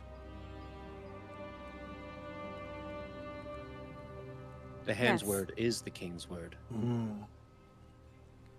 As I heard it, the king's hand could barely have a coherent conversation together, let alone decide which land should be given to which lord, one of which, I might say, is not even in this room with us. Does Do not even not have the forget honor. yourself, Lord Balric. My son. The land belongs to the crown, is what you said, yes? Correct. Yes. And so you give it to House Astrolor. Very well. Very well, yes. We will Excuse help. me, sir, but did you go into that keep and do the proper research? No, we did. We're not just picking and choosing because we want to have fun and seeing who can play better at what. We base this off of the information that was found. Your land is still yours to till and to grow and to use and to gain profit from. You just said that there's no contestment, there's no argument that that was going to continue. So you're upset because you don't have your name on it.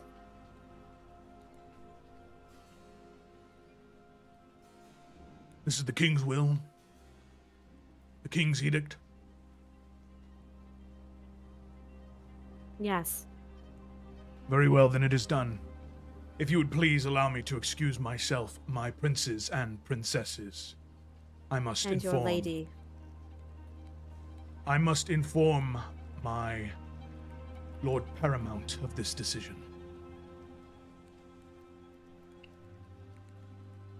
If I may be excused.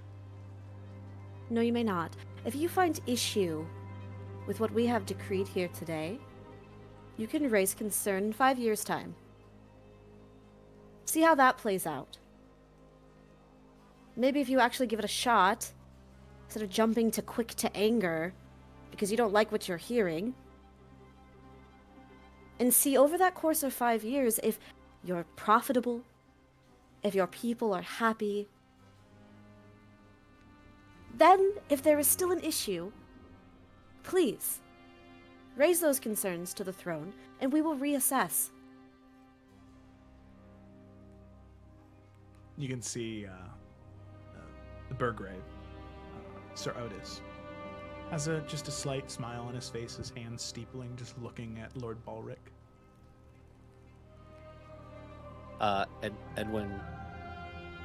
Edwin sees this, right? Yeah. Okay. Of course, we were hoping that things would continue as normal, that Rivermore would continue to till the fields and help Astralor continue their potion making, as you did before all of the fighting. We're hoping for a cohesive unit here. And he's looking towards Otis. I, speaking for my lord, of course, we wouldn't dream of anything else. Lord, Thornfield, I'm sure, King Regent, as he is Lord Regent, as he is, I'm sure, would understand as such sharing the land. Yes? It's important that the ground is tilled correctly. I wouldn't dream of ever doing anything to harm my brothers and sisters just on the other side of a border, Lord Balric. Let us not forget, as you said, the decorum of court, right? The intricacies. This is the decision of the King's Hand. There's nothing House Melonith or House Astralor can do about it. We will work together, as we have before in the past, just the same. You And will, let us- and Sir Otis, you can wipe the smug look off your face, because if either of you disobey this, that is where there'll be consequences. Edwin, Need- continue. Need we remind you that if the fighting continues, that is high treason against the crown, and it will be dealt as such. No laws will be broken in Rosemont. But what I can tell you right now, regardless of what this Burgrave, this less than a lord, will tell you, they do not want equal share here in Rosemont. They want slaves to till the ground for them for free. But if that is what the king's decree is, then very well. If We we will do are as the aware king of demands any us. slavery, we will address it as such. We will To be keeping a closer eye. We understand your frustrations, Lord Balric. We do. We do not make this decision lightly. You have our support, and we need yours. Let the fighting end. Let's continue going forward, being profitable, making sure everyone is taken care of. That is what we care about. And both of you need to treat each other with respect.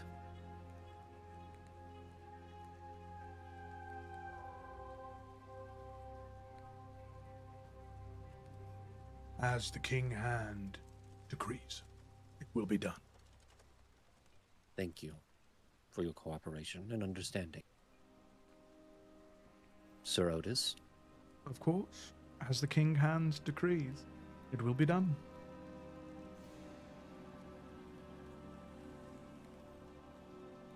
You're both dismissed. Thank you for your time. Lord Balric shoots up and he begins to storm out as Sir Otis stands slowly and says, "Thank you, my princes and princesses. I will be sure to give word to Lord Melonith expeditiously. I'm sure he will be relieved to hear the news. And I will do everything in my power to ensure this is treated as equally and as amicably as possible. I will say, though, Do the lords of House Rivermore and the people of those lands, they tend to escalate conflict. So should conflict break out, would you prefer we reach out to the king for his justice? Or would you allow us to defend the lands that are being attacked, should fighting break out? Just so I understand the intricacies of this deal.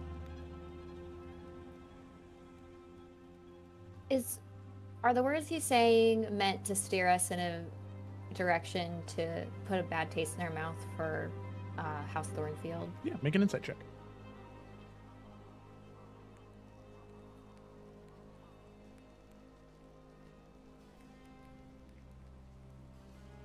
Well, I got a 5. As far as you can tell, you don't think so. It seems as though he's just trying to ask a genuine question about the state of what would happen should fighting break out. What should he do to ensure he's not in violation of the king's law? Kaylin's gonna narrow her eyes and look at him.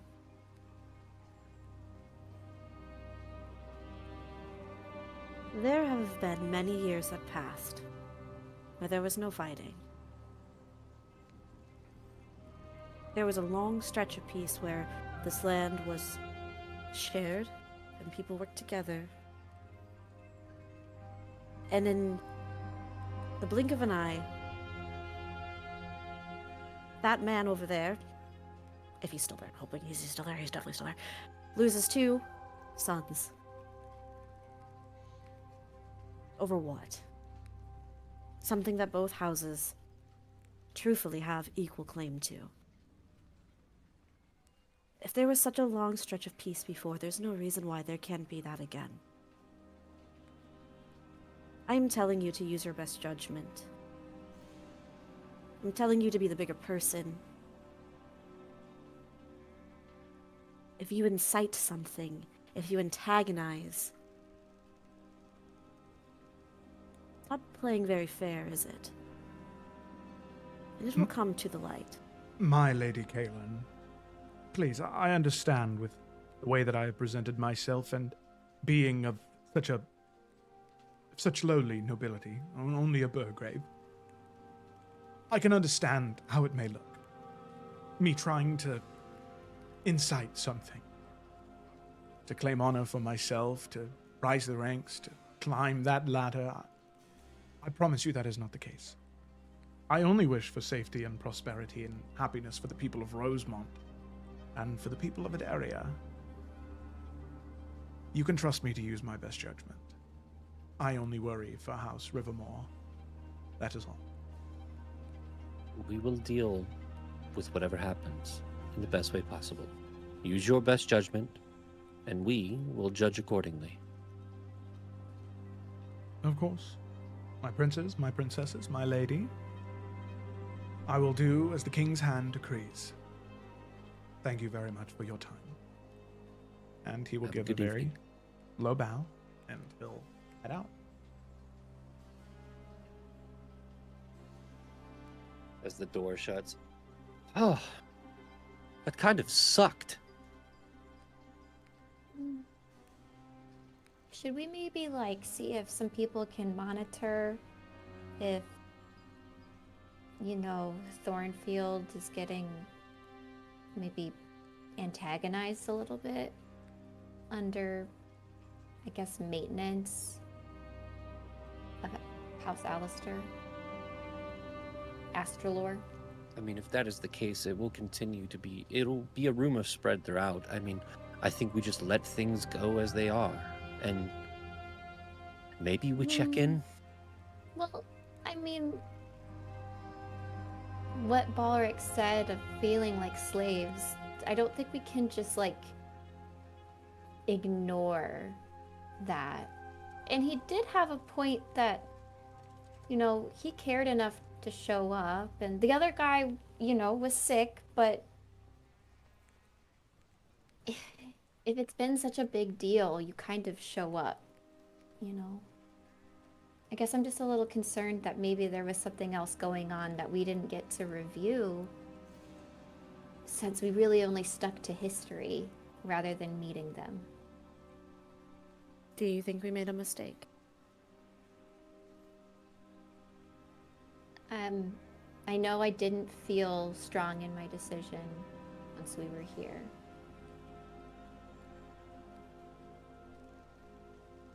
Whether or not that's a mistake, I don't know. I agree. We will have someone check in. Maybe we have someone look into this claim of slavery. I think having an answer to that might bring some peace.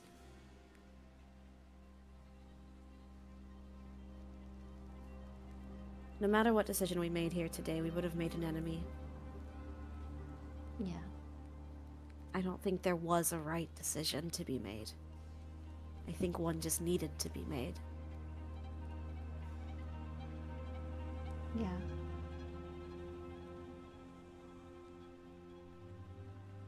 Well, only time will tell if we made a mistake, and, well, you have to make a couple mistakes to be successful. We'll have to see. It still sucked, though. Yeah. I miss the Nornothi. Everything's so simple over there. I'm gonna get this letter out right away. Okay? Yeah. And Via, with like, I guess, whatever amount of guards normally accompany us individually, she'll go to the post office? Because it's somebody on foot bringing it to somewhere that has a rookery. Yeah, there's no post office here. You would give it to one of your guards, and one of your guards would ride off to My either bad. the hold of House Milaneth or the hold of House Rivermore, and then Okay. it would be sent Well- to the rookery there. Looks like we're going with Milaneth. Make sure nothing gets compromised. Yeah. Okay. All right. One of the guards would take the message, and they will. Actually, no. I'm gonna backtrack because they're magic-y. You know what I mean, guys? Like, I feel Yeah, like but we shouldn't- just gave them the claim to the land, though. I know. So you think they wouldn't? Yeah, they wouldn't. They shouldn't. They'll probably think it's you informing Talon that they've gained the rights to the land. They probably You're have right. every motivation to make sure that letter gets there. That's really true. Okay. Also, again, high treason. Yes, I agree. But also, like, if someone has true sight, they're really high power. Anyway. This is going to be a long campaign if we suspect everyone of stabbing us in the back, though. God damn it! I mean, isn't it the whole game though? Isn't the whole Everyone's game? going- I'm politics, just backstabbing? saying. Okay, send it to Exactly. Milaneth. Thanks, soldier. Think I'd do that to you guys? It's fucked up. Yeah, they take the Keep letter. telling more fucked up things. Yeah, what the And- fuck?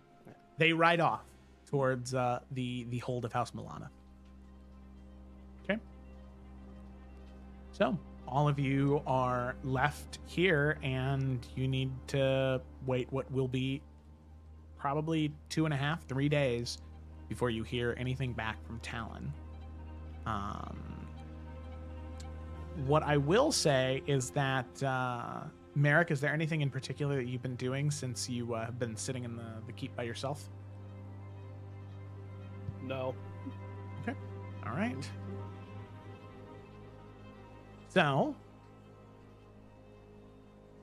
with that, if nobody has anything else, those 3 days we'll go ahead and speed through here. Nothing? We're not telling Uh, Captain Vela. Is that? Did I say that right? Mhm. We're not telling her about the eggs, right? It's still Correct. not Nope. a thing. no. Okay. Are we going Um, back to? Sorry, go ahead. No, Kaylin was just gonna have. I mean, while we're in town waiting, like Vela look into some of the claims that Balaric made, just to see if there's like anything Mhm. to that. Okay. Just we'd have to roleplay that out, but just like something she would have her do. Do we want to go back to the keep, like to stay with Merrick? Do we think we need to stay in town? I mean, it's only 3 days. I think he'll be aight. Comes back, he's dead. Whoops. Yo, he's gonna be talking to the eggs for 3 days. I so was thinking we could do shifts to watch the eggs. So like, if Okay. Merrick has tonight, somebody could go swap places with him I don't. Yeah, I think we should head back to Merrick for sure. Okay. tonight. Yeah. Because I don't know. I was like, maybe our presence in Rosemont might be good, so it doesn't seem like we're just kind of like popping in. Failing. Yeah, popping in. We're like, this guy gets it, and then Bye. we're gonna go hang out the keep. Yeah, it's a good idea. Yeah. So shifts is good. We did one. Merrick's night 1. We'll swap out. Edwin, you want to go night 2? Sure. Wait, you don't want to talk to some magic eggs by yourself? I do. I don't Okay, think Edwin wants to. That's what my character would do. I don't trust Xanthi, so Via or Caleb. Sandy's just gonna stab those eggs. Yeah, no, I don't trust that. Via will Okay. do that. Because Kaylin's speaky, so we need someone who's good at. Hi, we're the hand of the king, like us. Like we need somebody with presence out here. or Well, else. I think I just made our first enemy, though. Oopsie poopsie. It's okay. We'll Oh, make the more. misery.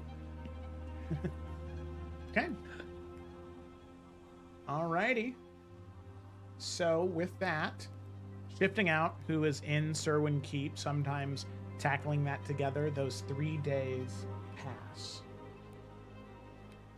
I was gonna do something with the eggs. Yeah. Okay. Are we just nothing Yeah, else so- is happening these 3 days? Yep, so we'll move back a day, September the 11th. Avia was going to see if she got anything from them. She was gonna try and like see if she could see anything about these eggs, as she kind of like sets up a little moment. She's definitely nervous, but she feels like more information is better if she could get anything. So she'll like set up her crystals and like draw some markings on the dirt, as she kind of gets ready, and she's like, okay, sure this is gonna be bad. Or nothing will happen at all, as she looks to Fiddle. Maybe nothing. Okay. Probably bad. And then she'll like have just the 2 eggs, I guess, because the third one we still didn't get out of there, so, and try and like breathe and let the air flow in and out and see if she's able to pick up on anything. Yeah, roll a d20. Okay.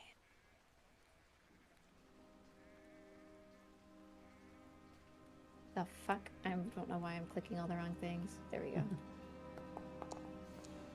A 2.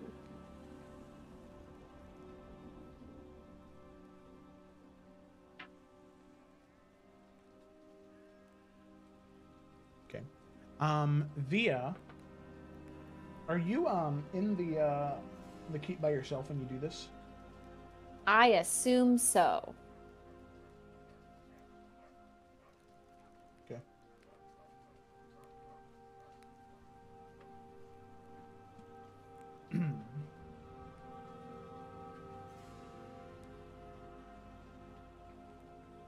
Got it. Okay. Via, as you focus in on the 2 eggs that you see, you try your best to attune to them in this realm of foresight. See if there's anything you can ascertain about the history, about what they'll become, anything related to the eggs. And as you attempt to, with your mind, link to them, to see if there's anything you can see, you feel this violent and aggressive pushback.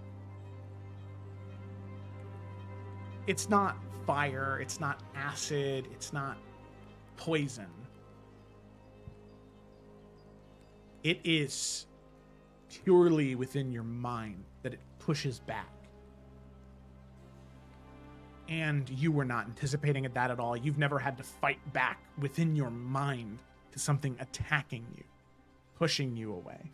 Via, you will take 5 points of psychic damage as you are like flung back. Your head slams into the concrete as you just feel your blood pooling out of your ears and out of the corner of your eyes and part of your nose, as you were like rasping to try and catch your breath, as there was this just violent pushback, this decree of the eggs themselves to not interfere, to not attempt to see what you would not comprehend. Okay, yeah. She's gonna kind of curl away from them and like hold Fiddle close as she's like plugging her nose, probably with like the blood and everything. And she's just gonna like whisper to Fiddle, "These things are bad. I hope Dad gets rid of them." And just keep watching him. Okay. All right. The next day comes, September the 12th. And the rain is slowing up on this day. It's been pretty torrential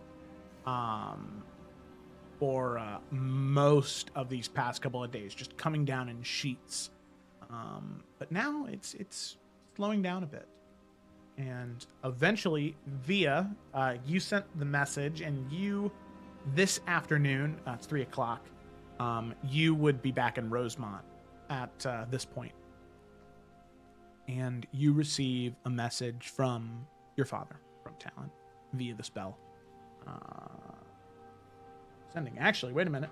My own rules. I have to roll a D100. All right, that's a success. You do receive the message from Talon. Okay.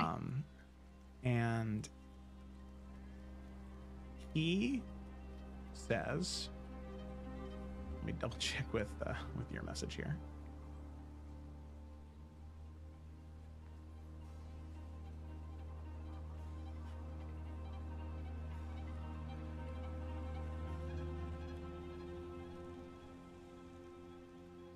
He'll say, whichever house you gave the land to,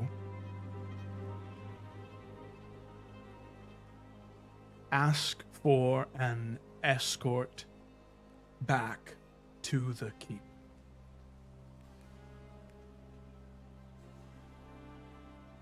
Since Rainier is no longer with you. And that's 25.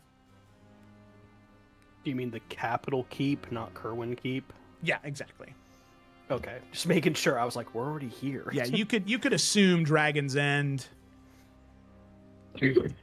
not Serwyn Keep. Take the eggs back to Serwyn just Keep, making leave sure. them there. Maybe he knew something we didn't. I just want to make sure I understood. Okay, yeah, Via will tell the Sibs. That's what Dad said. So, Then we better start moving. We have to figure out how to get the last one. I forgot there was 3. I'll Well, try we and can- get it then. Should we maybe, before we try to move that one, all of us, we can go down there and kind of just look around, look for any traps, any thing at all? couldn't we place something that weighs about the same as the eggs? We could take There? the egg and then rapidly place something in its Yeah. place to stop it from clicking. Let's I don't know try if that works. I don't know. Well, if it doesn't work, we'll all be smashed under tons of rocks. Great. As a family. The egg would be destroyed.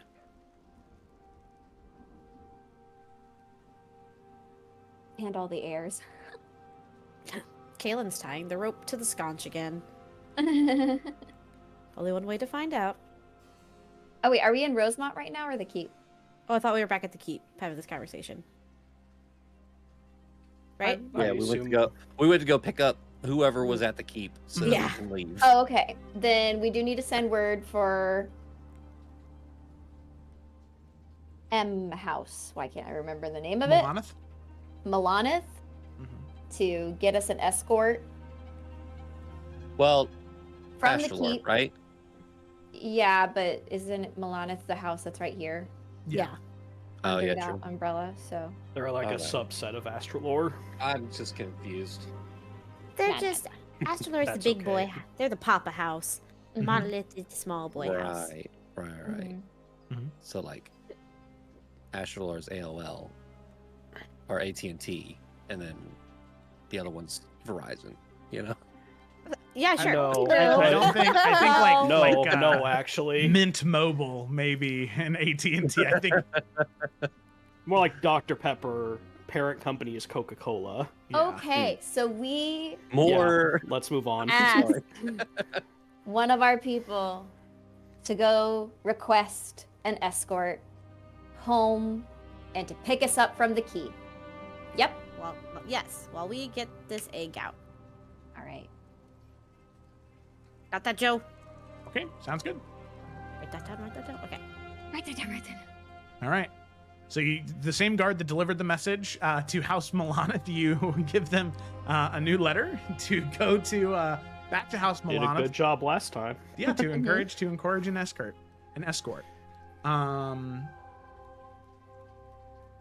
So with that, the word is sent. the escort will hopefully be here within the next couple of days, and all of you will be able to head back to Dragon's End, to Capital, Crown's Rest. But there is the question of the egg. So, how are you getting the third one? Yeah, while we're down there, can Edwin look around for traps? Can Kaylin cast Detect Magic? Yeah, make an investigation check. And if you could drop Detect Magic in the chat so I could read the new description. This is the first time Edwin's doing this to himself. Guidance. Oh, shit. I can guide Oh, you, no. big dog. No. My perception is good. I looked at performance and was like, no. Oh. This game fucking hates me. Ooh. I've rolled 2 dice today. And they both did 1. This is not Edwin's session Edwin, did you today. forget to put your glasses on today? Yeah, they're I broken can't from the see fight. without my glasses. You know, I was thinking about this. It's dark in here. I'm a human. I can't see. Oh, I here. was wondering what you were looking for. He's just staring at the wall. Via will cast light and Oh. then start looking around as well to see if Oh. there's any funky, dory, booby trap. There's a wall right there. Turns around. Make an investigation check. All right, Oh my god, Edwin has light too. bro. You know, it's like when the music's too loud, you can't see. Edwin, it's clearly.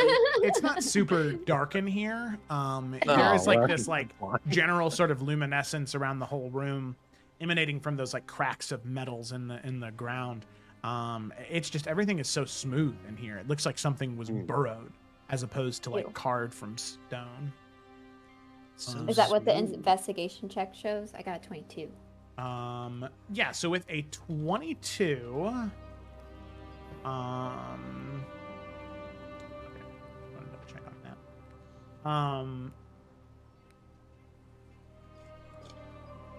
Out of water. With a 22, Hydrate. what you see is the different materials, the sort of like inlays, or the like veins of metal in the ground. They were inlaid here, as if there were some type of like claw scratches that made them, and then those metals were inlaid inside of them. You can also see that there are like seams that have been filled along the edges of the top part of the wall. And that leads you to believe what Merrick had said about potentially the roof collapsing in, that is definitely how it would fall apart. The other thing you can see is investigating the altar. You can just barely see there is the small crack around, or the small, like crack around the base, where you can see that there are these two like sharpened stone like spikes as part of the altar, like a counterbalance. And 2 of them are currently impressed into something, and the third one is just barely lifted up with the weight of the dragon egg keeping it up. And it seems as though once that egg is removed, that plate will come down, and then when it does, that will cause the rest of the mechanism to shift and then collapse as all 3 of those like spikes go into place. Kaylin, with Detect Magic, you can see faint traces of a spell that at one point in time was there but no longer. It is the room itself. There's nothing really magical aside from the luminescence, which leads you to believe it's some type of evocation spell, like light or daylight or something like that. However, around the altar itself, there is rather strong signatures of abjuration magic, which is typically protective magic or preserving magic. And that's still, like, that's just like a remnant of it, or that's That here is a right now? remnant of something that had happened here. The evocation kind of overwhelms the rest of the senses, but evocation was on, abjuration was on the altar at one point in time. So with what you described, could we not just put something? I mean, you can't answer this question. I guess I'm saying this out loud to everybody else. Could we not put some heavy stuff on the spaces that the other eggs were on? I think the problem is they've already triggered their parts of the traps. You're right. Because like Merrick could hear like the ceiling start to like drop pebbles and stuff. I don't think there's any turning that back on, and like the ceiling will fix itself. Right. Yeah, so it's So- basically this last one. We need to make sure it doesn't get triggered. Is there, Joe, in the seams that she was seeing, is there like any specific like tie to that trigger that we can undo? In the mechanism itself, like on the altar, or like the sort of like metallic veins in the walls. Well, I guess, are the metallic veins connected to the mechanism that Via just... No, they seem to be decorative. Okay, I misunderstood. Okay, so with the mechanism, is there anything that is like the clear like thread between those, the trigger and the spike thing falling? There doesn't seem to be any thread. It just seems to be a counterweight. The egg is the counterweight. You could maybe, if you found a material strong enough and thin enough, you could place it in that crack to maybe prevent the spike from making contact. But I mean, you'd need something like a really thin sheet of some kind of really durable metal like steel to hold that. So we really do have to Indiana Jones this, guys. Ooh, wait a minute. Anyone have a spare dagger? I think so. I think I do. Can we use a spare dagger to Shove it in there? You try. shove it in there? Here, I got one for you. Is it really thin, you know? Is it like a really thin dagger? Daggers It's a usually dagger. are. Hey. An extra thin dagger. Is it an extra or just like a normal? All right.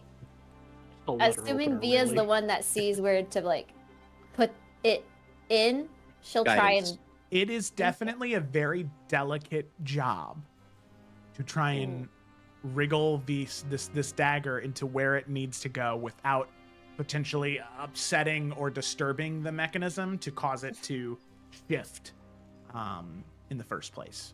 Hey, So, Dingleberry. Yeah, so I say delicate isn't dexterity based. Could you Yes, come Via. over here before I screw this up? You know.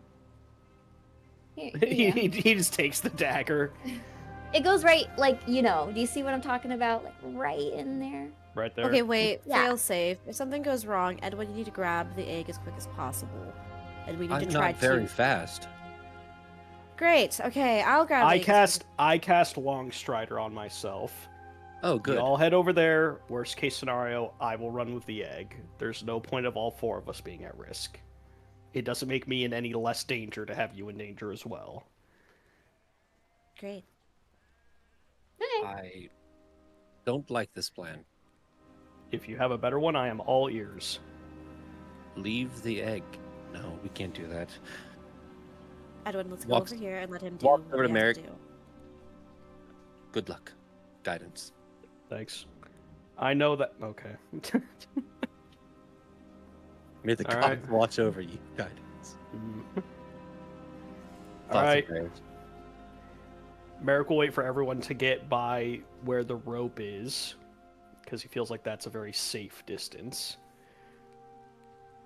Should Alright. some of us just go up the rope? Like, instead of being down here?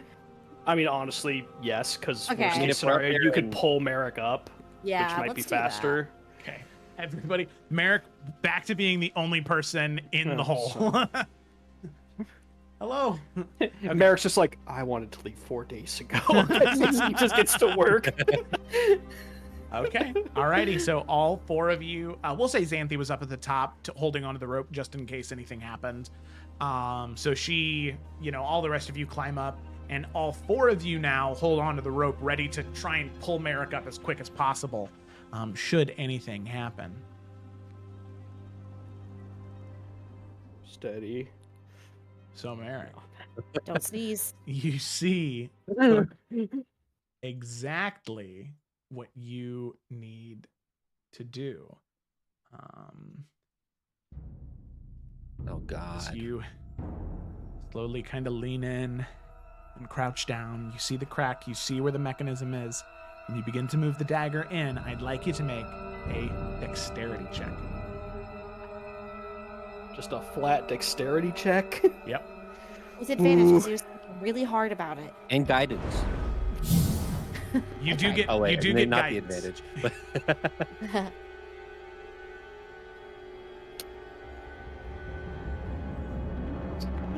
This trap's going off, gang. Oh my goodness.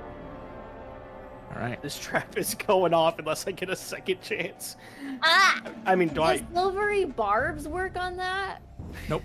No. Okay. as- Man, if only I had. So Merrick, as you bring the dagger Potent. in, you think there's a subtle curve to the stone as you like try to weasel it in there, but there's not. And you end up tilting the dagger up at too much of an angle, and it ends up like lifting that stone plate just a little bit, and you can see the egg begin to slowly rock up top. Make a dexterity saving throw to see if you can stop the egg before it falls off to the side.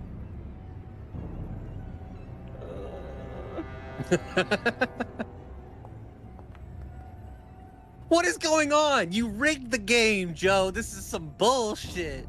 Merrick, dagger in. You are so focused because if you move your hand just 1 inch too much, you'll end up lifting the mechanism. You'll end up lifting the mechanism, and then it'll end up setting the whole thing off anyway. And you see the dragon egg beginning to shift out of the corner of your eye, but you're so focused on what you're doing as you throw your hand up to try and catch it. The depth perception on the corner of your eye is not where it needs to be. As you end up trying to grab it as it's already beginning to shift and fall, the egg doesn't crack or shatter. In fact, it breaks part of the stone in that sort of 4-foot drop. And Merrick, as the egg falls, you hear the ceiling begin to crack.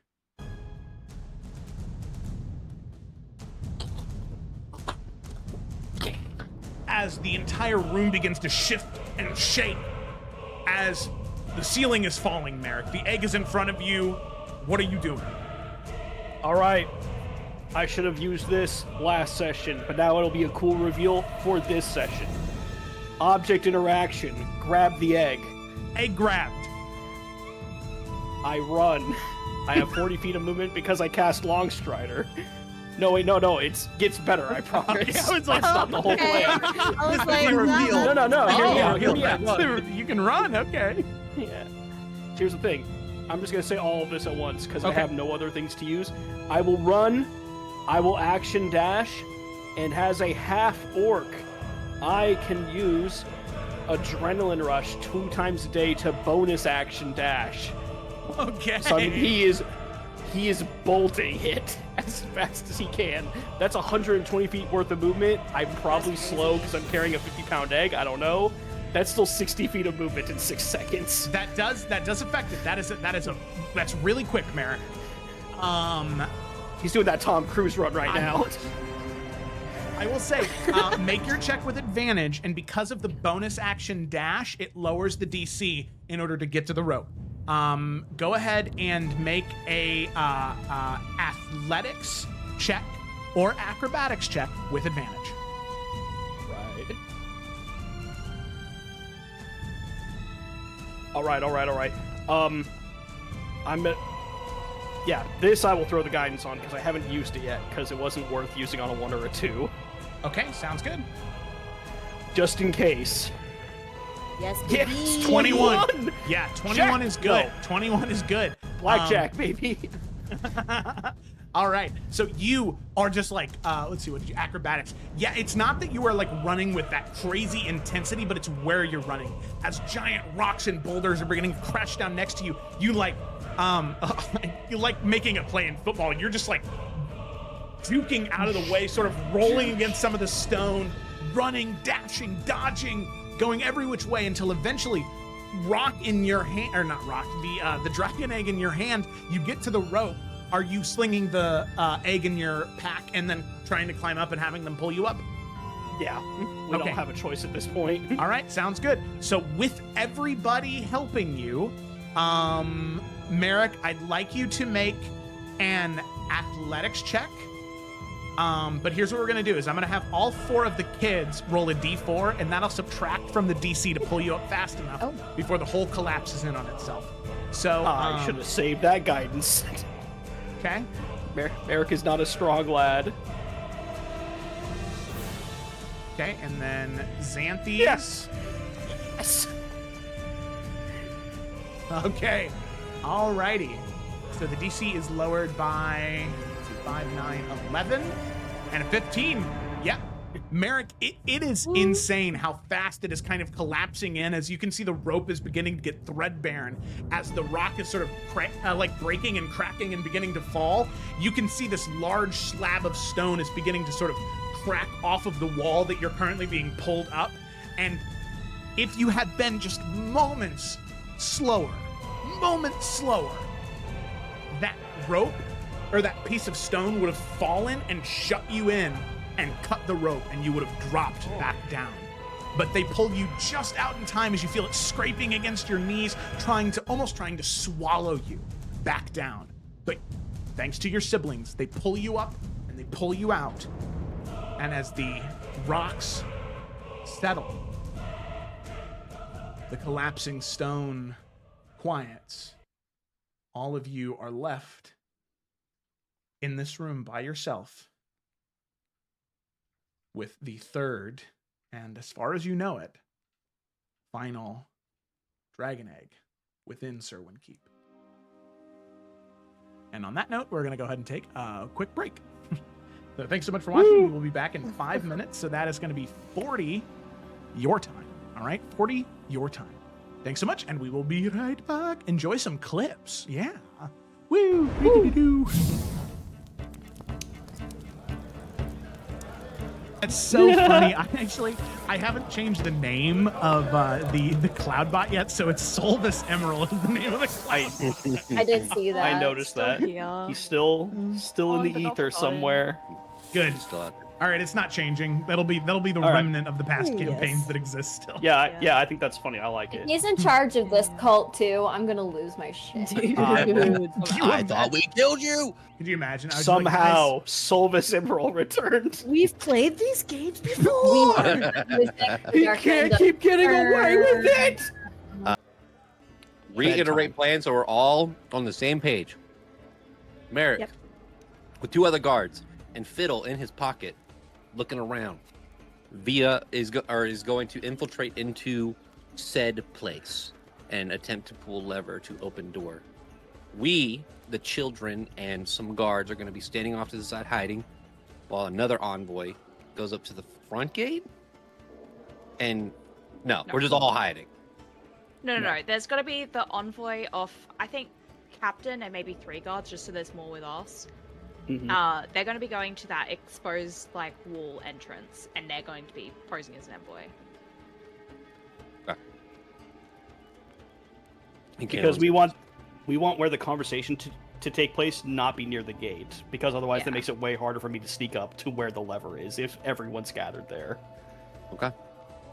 Yeah. And Kaylin's going to do some talking.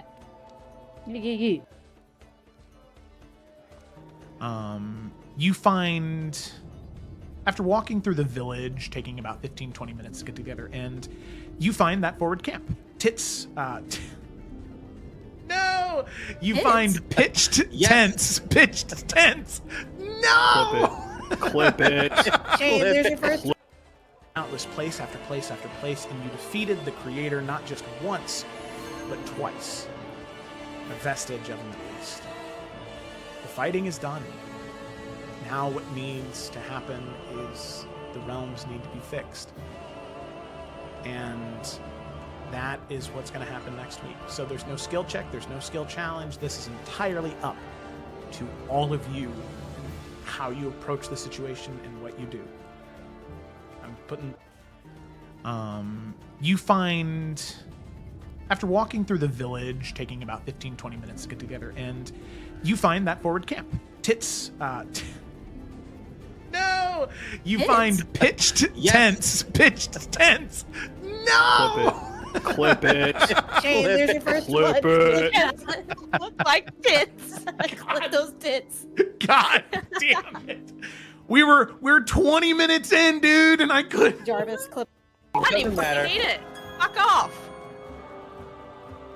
Get Get fucked. fucked. What? Nice seconds level spell, loser. Get And fucked. then I want to take my wind if I may. Let her win, Joe. Let me breeze it up.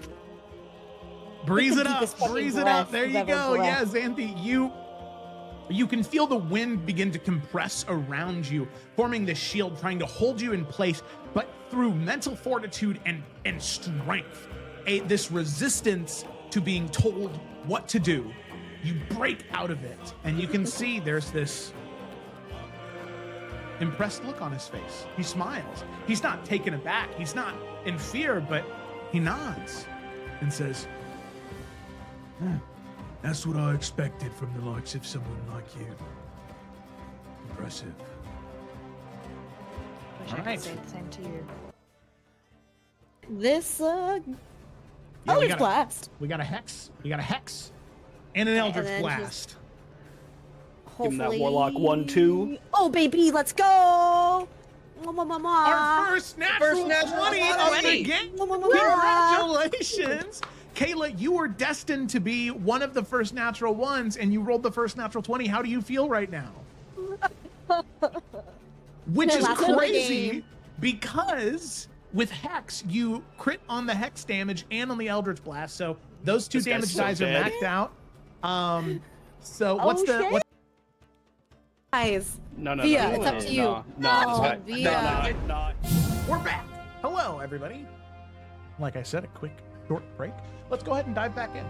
So, picking up where we left off, our members of the King's Hand here, the heirs to the throne of the Kingdom of Adaria, well, they've had quite a busy few days as they, upon finally defeating those bandits and investigating what was deep within Serwyn Keep, discovered dragon eggs. 3 of them. 1 emerald, 1 ruby, and 1 obsidian. They decided that instead of just destroying the eggs, that they would reach out to their father, the king, Talon the Kind, and see what he wanted them to do, considering the importance of these eggs and what it could mean for Adaria.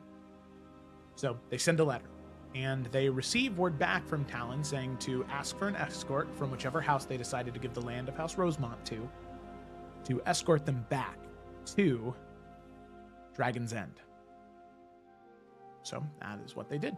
They sent that message, and hopefully within the next day or 2, those messengers will be there, or those envoys. The escort will arrive in Rosemont. The other thing that transpired was the gifting of the land, that of Rosemont and the surrounding areas, to whether it be House Melanith or House Rivermore. The party decided that it would be best if that land was given to House Melanith because of their connection to House Astralor and House Serwyn's connection to House Melanith and House Astralor. Given that previously there were a lot of marriages within those families, that it would be best that it went to that house, much to the great offense of House Rivermore and Lord Balric specifically. Seemingly not very happy with the decision at all, but makes a solemn promise to keep the king's peace and ensure that no more fighting breaks out within the lands of Rosemont. So, where we pick up, however, is the retrieval of that 3rd and final dragon egg, as the obsidian one was left behind because Merrick was very confident there was some type of mechanism within the room that would cause it to collapse upon retrieval of that final egg. So, Merrick goes through a tour de force of trying to stop the trap from going off. Epically fails. And then, as he sees the egg beginning to fall, tries to stop the egg from falling, also epically fails at that. But luckily, Merrick ain't a quitter, so what he did is he scooped up that egg and he ran for his life. And with all of his strength and dexterity and muster that he could courage that he could muster, he was able to escape only because of the help of his siblings pulling him out of that hole. And with that, 3 dragon eggs with them, all they have to do now is wait for the escort of House Milanoth to show up here in Rosemont. And so I guess that's the question to all of you. Are you then taking the dragon eggs to Rosemont to wait for the escort, or are you having the escort come to Serwyn Keep?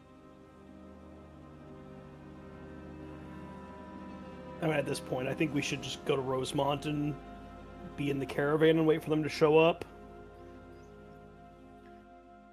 Oh, I thought they were coming to the keep, but I think it's to not raise suspicion. We should probably take them to Rosemont. Yeah, it might be weird that, I mean, to me it's signaling something. This is Kayla speaking, like it's signaling something that we've found something here and we need people to take us back and forth. I mean, I think people are already suspicious. I think it's just time to get our stuff and go. Like, whether we leave from the Keep or Rosemont, I don't think it matters at this point. I just think we'll leave quicker because the road is at Rosemont. Whereas the Keep's kind of in the middle of the forest. Yeah. But let's pack up, head back to Rosemont, and then hopefully they're ready for us so we can leave. Okay, sounds good. So you do eventually return to Rosemont and the Goodbrook Estate, and it takes 2 days for that caravan to arrive. On the morning of September 14th, the rain has finally stopped. And as all of you awake and you're beginning to pack your bags, preparing for whatever today will ensure or has in store for all of you, the sounds of Rosemont becoming clear as the rain fades. However, there is this strange something you can hear on the edge, far off into the woods, into the forest, down the path. And as it gets closer and closer and closer and closer, it sounds like some type of marching.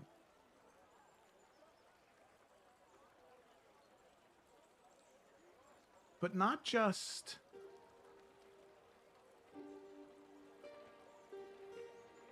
a simple host of 20 or 30 soldiers of House Milana to escort you. Something much larger. A great host. Thunderous marching. Almost like an approaching storm. As you see this early morning light filtering through the trees, shining down on the village square of Rosemount, as all of you make your way out of the manor, and you see the banners of House Astralore. These dark purple banners with these bright silver stars. And this gold filigree along the sides. Knights and men-at-arms march with a disciplined precision, their armor polished, their weapons at the ready. And among them, 50 stand that are a cut above the rest. Their plate armor reinforced, their helms unmarked. No holes or seams at all. Just a singular rune burned in to the forehead of that helm. They move without flourish, without hesitation. Their presence incredibly unnerving. Merrick, Octavia, Edwin, all of you would be familiar with this legendary fighting force, the Knights of Zandoria, renowned mage killers, unwavering in their purpose. And at the heart of this force is a carriage, that same color, its wheels coming to a halt. The door opens smoothly, and from within, she steps out. As all of you see, none other than Lady Paramount, Valora Astralor, which all of you would know is Xanthi's grandmother and Lady Paramount of one of the 6 major houses. She sees all of you and the now what looks to be so measly and anemic fighting force of 10 Adarian Watch. She moves like flowing ink. These midnight blue robes pooling at her feet in this gold filigreed thread, like woven constellations. Her hair is silver white in this sort of draping braid over her shoulder.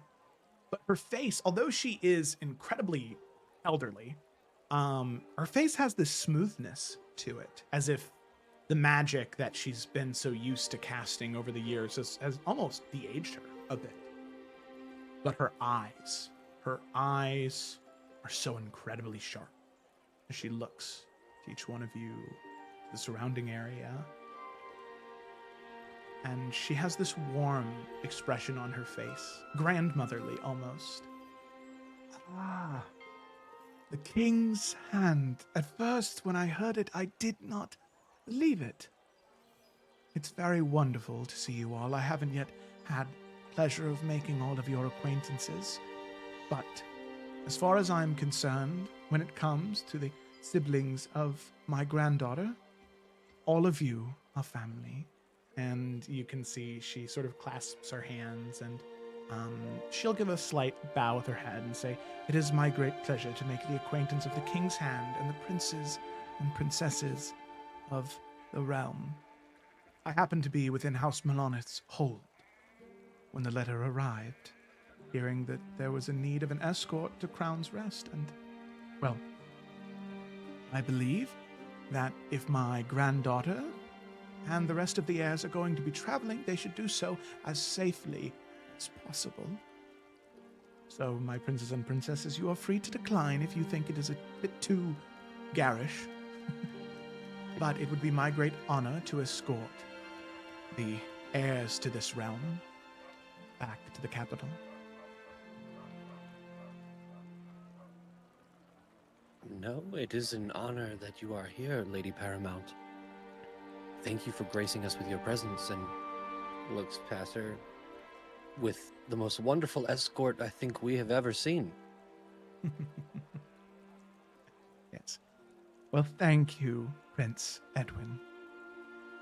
Believe me, you do not get to be my age without upsetting quite a few people, so I always find it's for my own safety to travel with such a mighty host.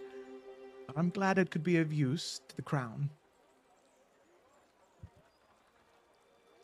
Can I get a reminder I know Merrick has never met her, but is Solara like fond of her? Like, do they get along? Have they interacted much? I mean, obviously, like, not every member of House Astralor, since it's like a big major house, interacts all the time, but Solara has a lot of respect for Lady Valora. I mean, Lady Valora is probably one of the most powerful mages in Adaria. In fact, she was a knight of Zandoria at one point in time, so she's also, she's seen a thing or two. Solara is scared of Valora, and she's never exactly said why, because that to her, she always says, "Oh, that's just Astralord, family business. That's nothing to be concerned about." But Solara is definitely scared of Valora. But Valora right now seems so kind, so nice. Okay. I was just curious if I had any insight on that, but fair enough. Well, since you were kind enough to come all this way, I don't think we should make everyone wait on us. Yes, of course. I would just ask one small favor, my heirs. If you would allow me just a few brief moments with my granddaughter alone.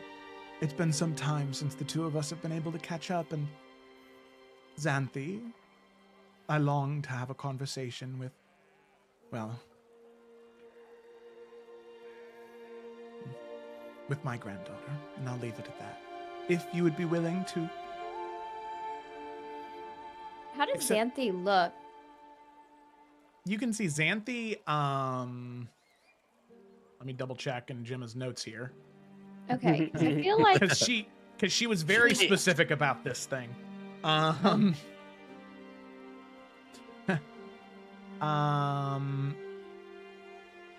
There is a bit of a futile glance from her to all of you for help. And especially to Edwin, of all people, actually. To not allow that to happen. But it is futile, as she is the Lady Paramount. And right now she's asking, so you could say no, but Xanthi would kind of also know that there's not very much getting out. Edwin would see this and go, if you wouldn't mind, we do need Xanthi for just a little longer before we give her to you. But if that is what you wish and what she wishes, I don't see why not. You know what? I apologize greatly. Of course, the King's Hand, there's business you need to finish up here, I'm sure. Reports need to be written, final trackings and goodbyes need to be made. I'm sure Boring that the... stuff. Yes, of course. How about this? My darling granddaughter, when you're finished, you can ride in my carriage with me and we can talk there for the first leg of the journey. I think that's more than amicable. You can see Xanthi's posture is just rigid, and she just sort of, before nodding, we'll just wait to see if anybody says anything, and if nobody does, she'll just nod. How long is the first leg of the journey?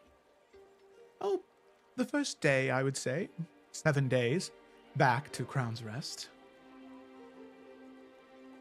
could I join you guys when you're done talking about anything personal? Xanthi and I've been trying to, teach her some dragon chess, and she's, getting better, but she could use a little bit more help. Make a deception check, Thea. Okay, fuck. Guidance, I'm just kidding. Oh. Imagine just... Natural 1 is... How about an 8? Ah, Xanthi, learning dragon chess? Wonderful. Of course you can join us, Princess Via. It would be a great honor to have the Windsight Princess, is that right? That's what they call you. Yeah, people said that. But you guys, if you need to talk about anything personal, I'll just stop by after, maybe I'll just move carriages at some point, so. If you would be willing to, my dear, I would very much appreciate that. Yeah, of course, anything. Thank you for all of this. So happy to work with you. Of course. Perhaps you could tell me a little bit what they're teaching you at Arkenvale. It's been some time since I've traveled there. I want to make sure that all the professors are still teaching at the level that academy deserves. Oh yeah, I'll tell you all about it. I mean, I've had a great time at Arkenvale, so I hope, it's still living up to the expectations to make a mage as talented as yourself, so. Well, thank you very much, my princess.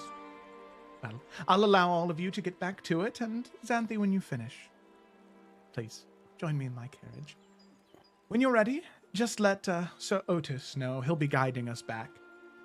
He seemed rather well, overjoyed to rejoin your company and escort you back to Crown's Rest.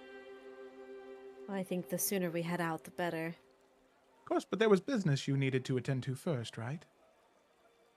Hopefully it won't take too long. We'll let you know when we're ready. Very good.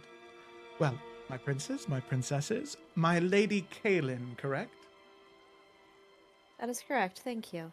You're very welcome.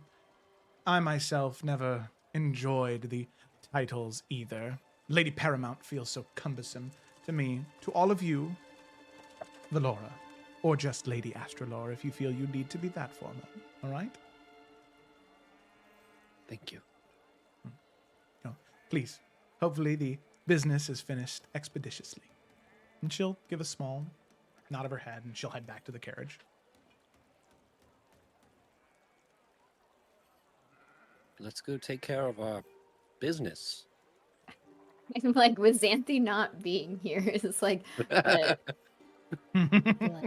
guess Via would say, sorry about the little dragon chest thing. I just, just so you didn't have to do the whole day alone with her. If you would like to do me one favor, Via, Yeah? never lie in front of my grandmother again.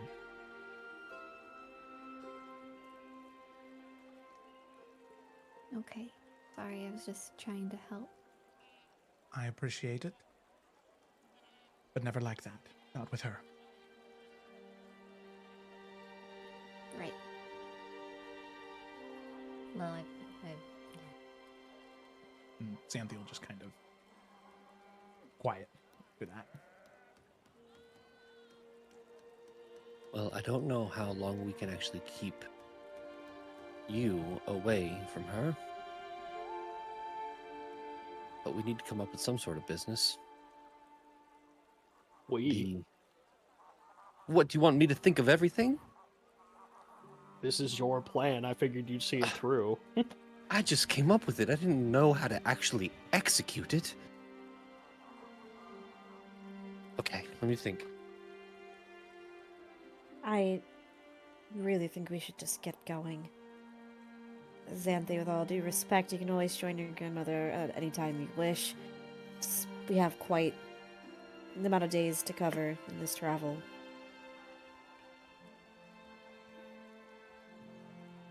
This isn't something we should just sit on.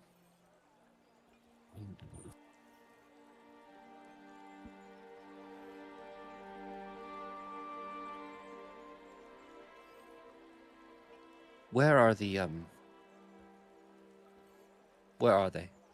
I have them. Looks to Mary. well, let's just make sure we have a private carriage for those, and whoever. It's always got to be somebody protecting them. So, yeah. Let's have a fun road trip back home.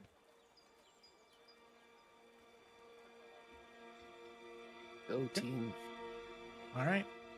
So, as all of you are preparing to depart, gathering your final materials, some of the servants of the manor are loading up your carriages with any luggage or, traveling sacks and bags that you had packed. Mayor Brendan will approach all of you and say, "Well, I am quite sad to see you go, but I know that there was a bit of a conflict between the Lord and the Burgrave, but at least no more bloodshed. The gentlemen in the church, they've gone back to their holds, and as far as I'm concerned, it's only been good, because it means no more blood of my people, of the king's people, of your people, will be spilt, at least here. And from the very bellows of my heart, I'm so utterly grateful for that. Thank you." Just keep us updated, please, if things should change. And also, be sure people are being treated fairly. If they're gonna just share the land, people need to be paid adequately for the work they're putting forward. I'll do what I can, and I'll be sure that things are as even as I can possibly make them, Lady Kaelin. Thank you. Of course. And you can always reach out to us if you need any assistance with that. I have a feeling you're going to be quite busy when you return, but if anything comes up that's that drastic, I won't hesitate to write a letter. Hey, we're the hand. You're our people. Reach out. Of course, my princess. I'll keep that in mind. And you're really nice, so, you know. Oh, you do me too many kindnesses. Well, please, allow me not to keep you any much longer. Thank you, my princes, my princesses, my lady, for assisting us in Rosemont, and I wish you safe travels back to Crown's Rest and on whatever adventures you may go on in the future. And he'll give a very low, very fanciful bow to all of you. Oh, sweetie. All right. Still a bitch for tattling on us, but whatever. Let's load up and get out of here. Transform and roll out. Okay. So, as Lady Paramount Valora Astralord told you to do, you head to the front of the caravan led by Sir Otis, Burgrave of Gildarrow Keep. He looks to the collective of you and smiles. You can see he looks to Xanthi for just a moment longer. I'd say that the two individuals, Merrick and Edwin, you would notice this with a higher passive perception, just lingers for a bit longer on Xanthi. And then the rest of you smiles and says, "Well, my princes, my princesses, my lady, are you ready to depart?" We are. Fantastic. If your carriages will follow in line with us, we'll make sure to spread out our troops a little bit more thin for equal coverage over the entire caravan. And, I heard from some of the Adarian watch soldiers that you would go hunting in the evenings. Yes? Is that a tradition you wish to keep with, or would you prefer to have your food prepared for you, to avoid any dangers? Oh, prepared, please. That would be kind, thank you. Of course. We'll see to it. There are a couple of cooks we kept on staff with us for this journey, so you'll be well taken care of. Oh, thank you. You guys are the best. It is our Edwin great looks honor. to Kaylin and just Missing out on a very fun opportunity. No, I'm gonna miss it as she gets into the cart. Okay. who's in the cart with who? Is it all of us together in one cart? It's a pretty big cart, right? I mean, we had 2 between all of us last time, so Yeah, and it's Well, Xanthi's with Grandma. This yeah, time. it's and the max is True. 4 people because it's 2 on each side. We don't have like a limo cart, you know? Like, No metal chassis yet. Um, Maybe that's something Edwin can try and invent. I mean, why can't we carriages all be can be in longer? one cart Yeah. while Xanthi's with her grandma. Yeah, exactly. All right. So, with that, you have 7 days of travel. You'll return on September the 24th. Or September the 21st, sorry. September the 21st, around midday is when you'll return to Crown's Rest. The journey is rather unremarkable, as no bandits. You really aren't going to be stopped by that many people heading up to Crown's Rest with this large of an escort. So, over the course of those few days, is there anything in particular that you guys wanted to talk about? Conversations you wanted to have before returning to Crown's Rest? Yeah, I feel like there's a lot to talk about. I don't know about other people, but goddamn. what happened to your voice, Vito? This God is Felicity.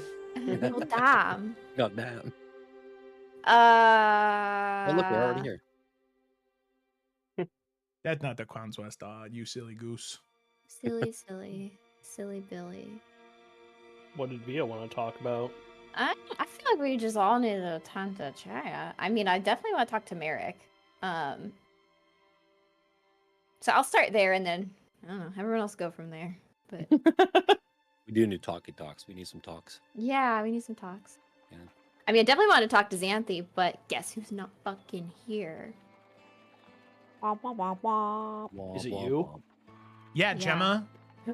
What'd you think seeing Hades Town? Huh? It's acceptable. Yeah, you Hades guys Town don't. is too She's good of gonna, a she's gonna get mad at all of us. Shut up. Isn't Okay. she already? Yeah. When is she not, honestly? So as all of you are traveling within the carriage, is there one group conversation you wanted to have? Sort of after that first day where all 5 of you are kind of resting that night, about everything, or mostly thinking just like the one-on-ones or smaller groups? I mean, I think if Via wants to chat with Merrick first, just kind of. Caleb's Yeah. in thought right now, anyway.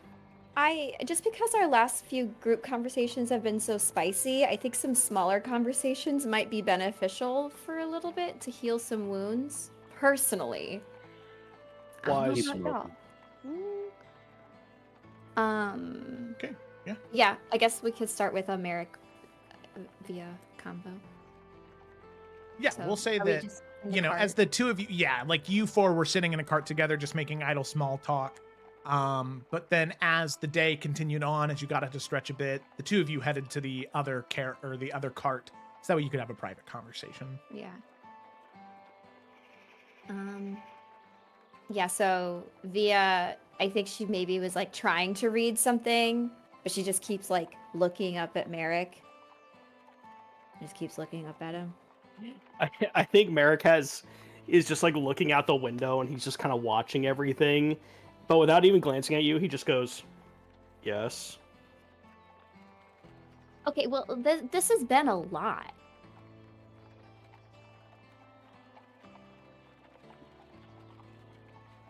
What's on your mind? Oh, is nothing on yours? Like,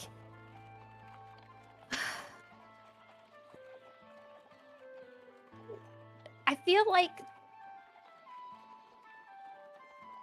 I don't know. I feel like there's something bigger happening than just, oh, a little mission to figure out who should be heir or not, you know?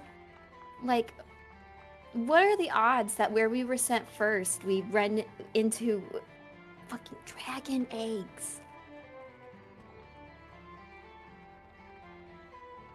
I mean, you don't think Father somehow knew we'd find that? We barely found it because I crashed through the floor.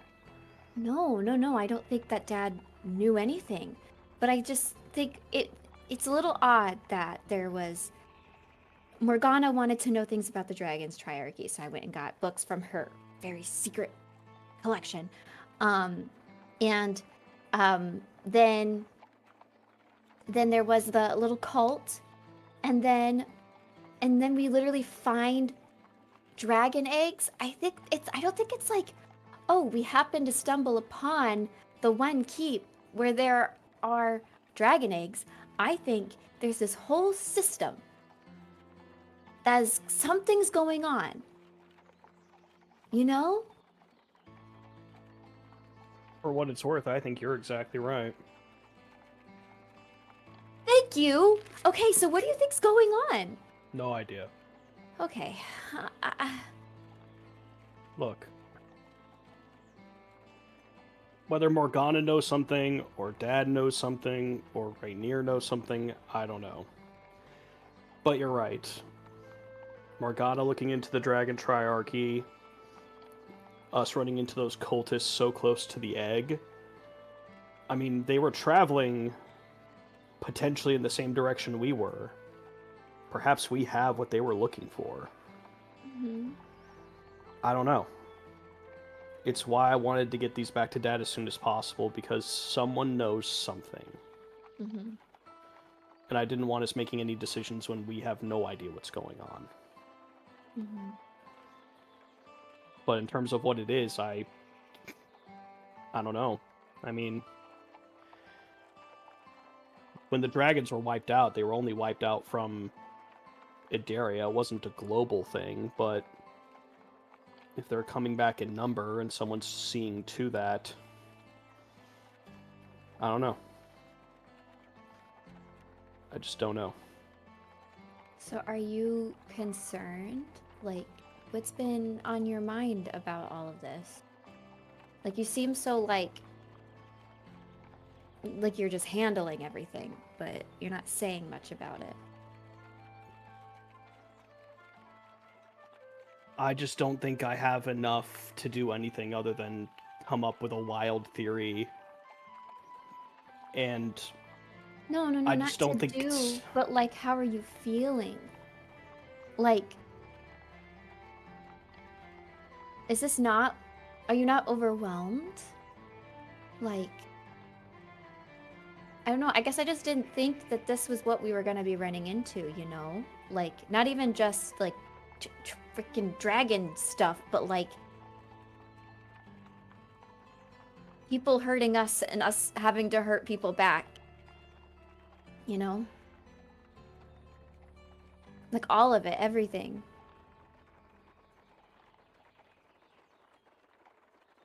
I'm gonna let you in a little secret, okay? Okay. I don't know how to handle anything, which is why I'm just doing what I know how to do. It's the only way that I can feel useful right now. And so, I guess I just focus on that because it's what makes me feel the best.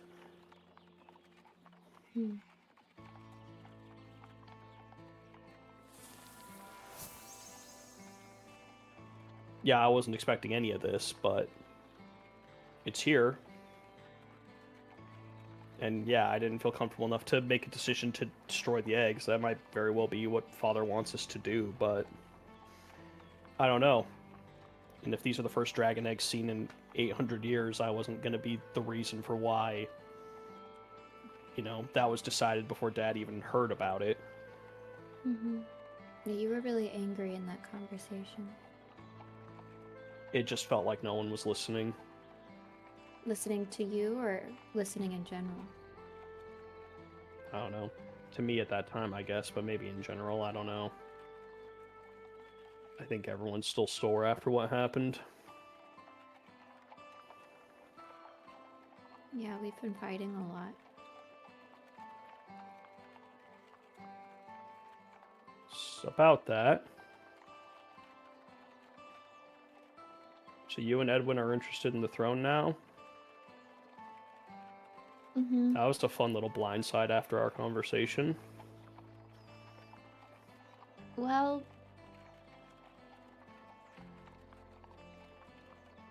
I think, you know, we all have something to offer the crown. And I thought that based off our conversation, it'd be better if all of us genuinely tried for it rather than some people just giving up. You know, like, as if it's just you three trying to kill each other over it, that's almost like a recipe for a disaster. So if we have more people, it's less, I thought there'd be less tension between three because there's more going on with five.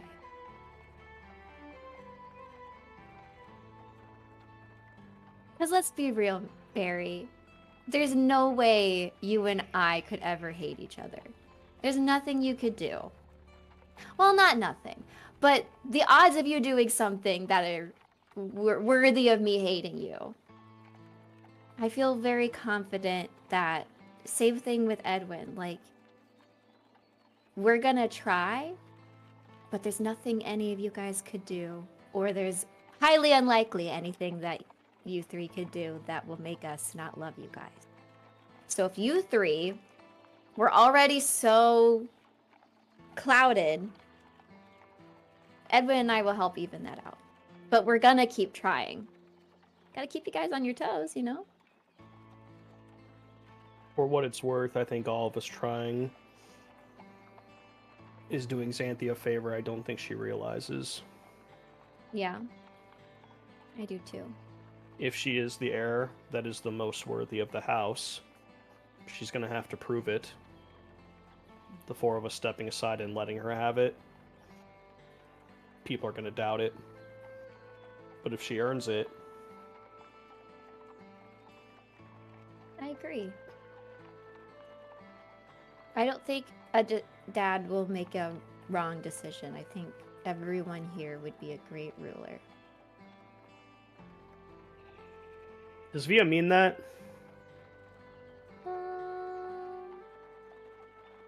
You Or know is she her. saying that to be nice? You know her pretty well.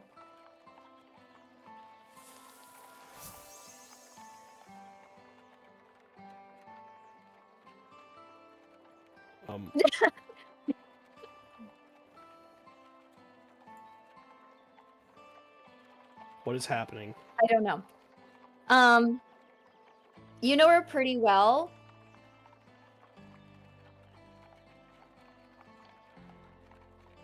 What is happening? Are we Anyway. getting hacked right now? I don't know. No, I think the RWA campaigns one is not locked anymore. Private? Yeah. Yeah, what I the thought heck? it was. Yeah, that was weird. Yeah, I just changed it. Okay. Oh, well, okay. That was I don't know. odd. Okay. Odd. Very odd. You know her pretty Does she well. mean that? Mhm. It was. I'm not gonna make you roll or anything because that seems silly at this point. She means that about 80%. There's a 20% kind of being nice. Yeah, that sounds about right. Yeah.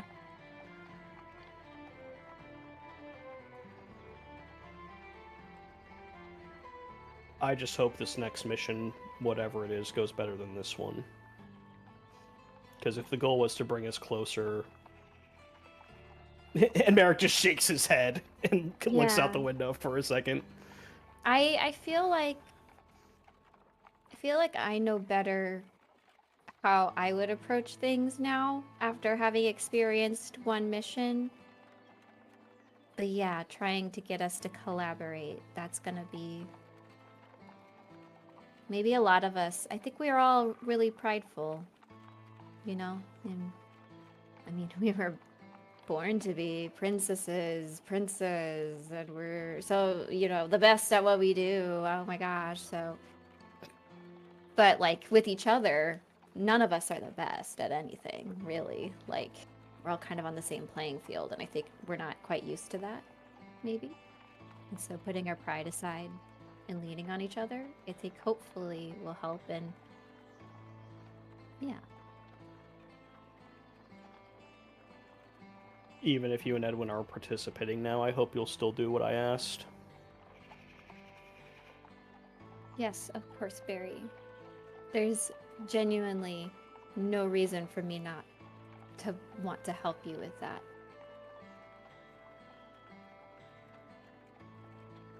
I will say I'm not worried about it because I know you, but I'll keep you in check. Don't worry about it. I'll call out your shit. Don't be a dingleberry. About that... What else? What else has happened?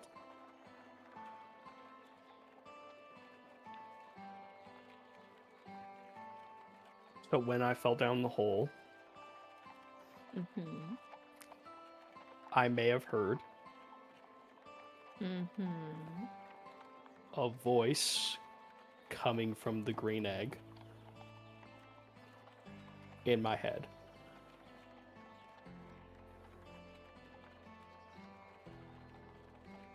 What did this voice say? It was cold.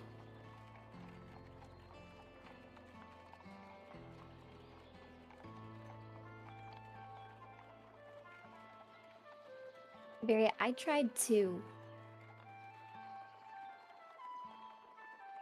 see something in those eggs.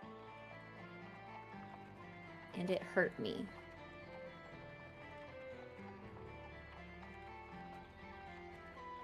I've never had that happen before. Well, in a long Well- time. But this felt different. Like I couldn't actually see anything. There was a block, and then it like pushed me out.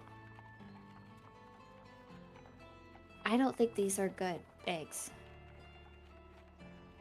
And it freaks me out that you've been able to connect with one like that. It hasn't spoken since. But it still has. That's not good. I would be very careful. I know, I've seen eggs abandoned by their mother. These eggs probably were abandoned. We probably killed their parents. I'm just saying, I've seen birds, lizards, anything just suffering and dying from the cold is a bad way to go. I just couldn't do nothing.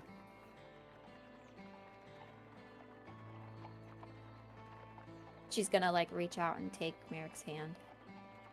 I understand. It's hard doing all this. Choosing what to protect and choosing what needs to go. I've not liked that about this whole experience. But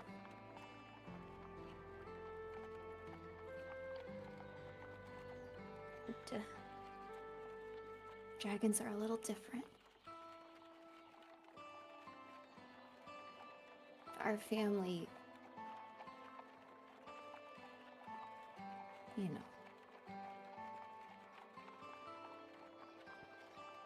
I know. But no one would have ever known, but I would have known if I did nothing.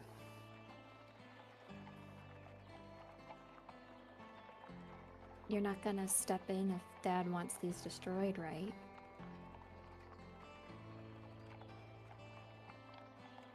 Right. No. How believable was that no for her? I mean, again, also not going to make you roll. I mean, I think you can tell that Merrick's hesitant because, I mean, just destroying something before it's even had the chance to, like, live, especially something that he has now not had a conversation with, but has spoken with, feels wrong to him. Yeah. But he's not stupid. He knows the history of the Dragon Triarchy. Like, he knows that this is a big deal. It's why he wanted the eggs taken to the capital in the first place. Like, he knew that this could always be where it was leading, but does that mean he's looking forward to it? No. Mm. But you suspect he wouldn't do something crazy, like steal the eggs and flee the country. Yeah, yikes. Would he She'll feel good just- about it when it happens? Probably No. not. Yeah, But would he stop right. it? Also probably not. I see. Yeah, she'll just squeeze his hand. I know you won't be a dingleberry about it, so it's okay. Thanks, Wisp.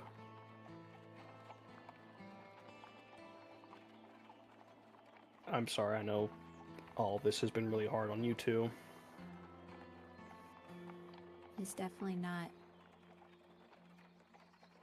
I don't want to do this. Really. It's more of a, I feel like I should now.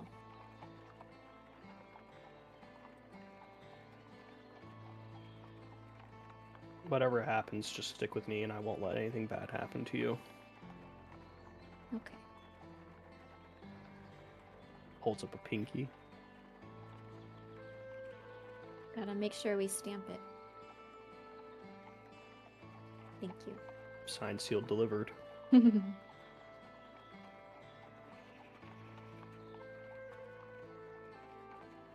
Okay. That'll be it, unless Via had anything else. All right, sounds good. So the two of you wrap up your conversation and continue to ride in the cart for several hours. Kaylin, Edwin, the two of you talking about anything, or are you just kind of enjoying each other's Oh company? yeah, we're chatting away. The I mean, bastards. No. man, the fuck out. I mean, I would say for the first bit of the journey, Kaylin would She would have been very quiet. Samson is kind of like snuggled up in her lap, sleeping, and she's just kind of staring out the window. But after a while, not really taking her eyes off of what's passing by outside, she'll just say, Edwin, do you trust me? I think in this moment, Edwin being on the other side, he is writing in a book right now, or like a journal, and he looks up. It has been about 2 hours now, and that's the first thing you say? He puts the pen and closes the book. Of course I trust you. Where did that come from? She's gonna take her eyes from the window and she's gonna lean forward and like almost uncomfortably close. She's like looking you dead in the eye. Are you lying? He gets close back, I guess. Can you tell if I am? Yes, because we've already established you're a terrible liar. Then you tell me. She narrows her eyes. He narrows his eyes. Okay, fine. I can trust you and you can trust me. Okay, good. Glad we had that conversation. What's on your mind?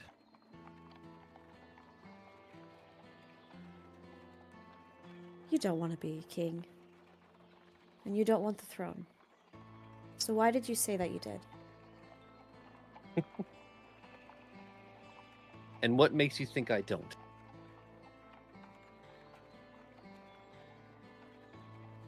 She raises an eyebrow at you.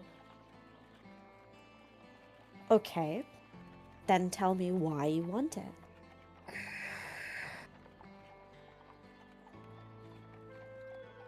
Go on, rally for yourself. No, I don't. Fia thought it would be a good idea. And I also kind of thought it would be a good idea. In what way would that be a good idea? Well, 3 of you, well, more so 2 of you, were at each other's neck. Throwing our hat into the race seemed like it would disperse some of the aggression. Do you think it worked? I think a lot of conversations between a lot of us here recently have been interesting. Do I think it worked? I can't tell. I'm going to say from this conversation now, no.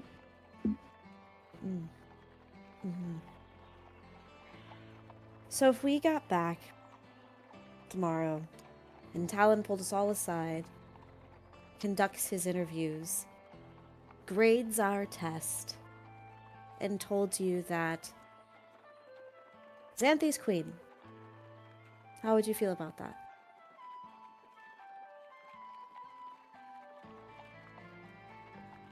Can't we just talk about the weather?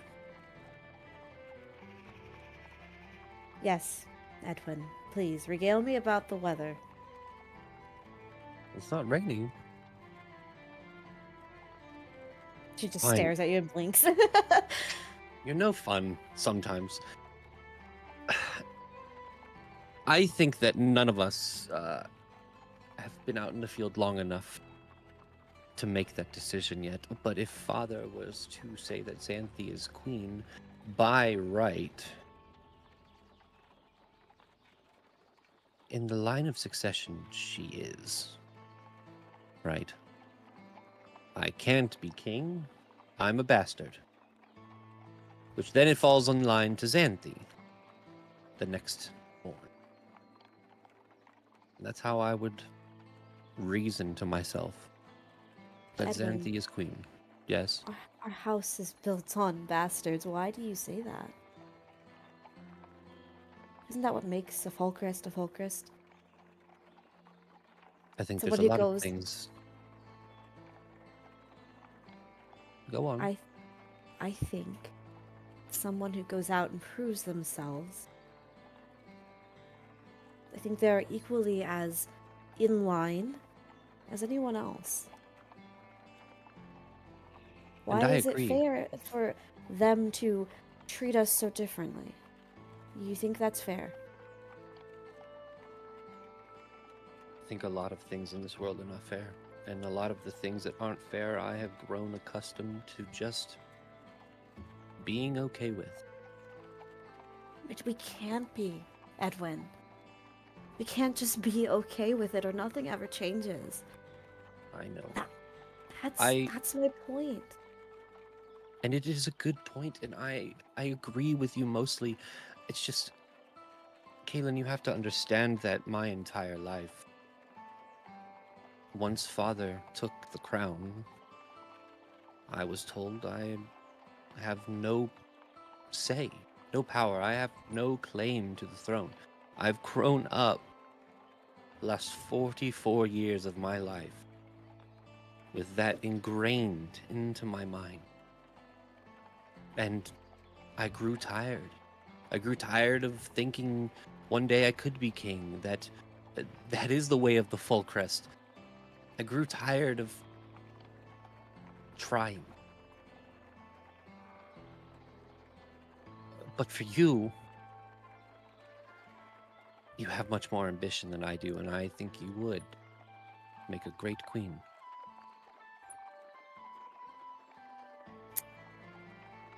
Well, not everyone thinks that. Well, not everyone thinks the same. Everyone's going to hate somebody or love that person. We all just can't get along. Edwin, I need to know that I can trust you. Trust you. And for me to be able to trust you, I need you to have a backbone. I need you to make decisions. I need you to stand up for yourself. I don't care if you're a bastard. I don't care if we're both bastards. Someone once told me there is much power in a name, but there is so much more in a presence. Be present, Edwin. You're here, aren't you? I am. Then let's show everyone that we are present and we are here. We're not going anywhere. And this belongs to us as much as it belongs to anyone else.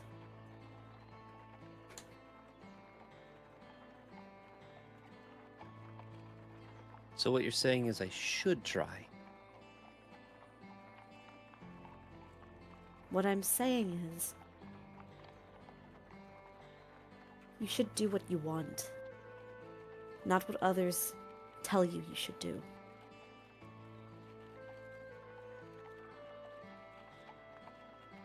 I'm saying we have a long, long journey ahead of us.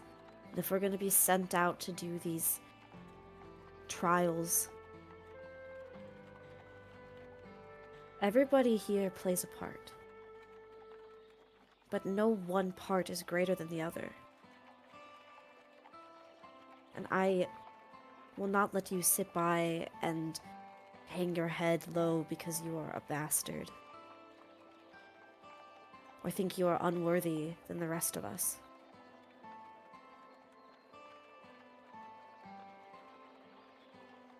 I appreciate that.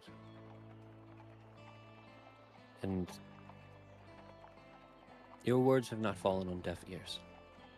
I will. I'll try to be more present. I'll try to fight more. You know, this is one of my favorite things about you. You are brutally honest, and you are so independent that sometimes it can be frustrating.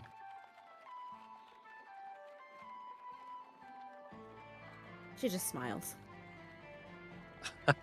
I have not seen you smile, I think, this entire trip. So for me, that's about 5 years.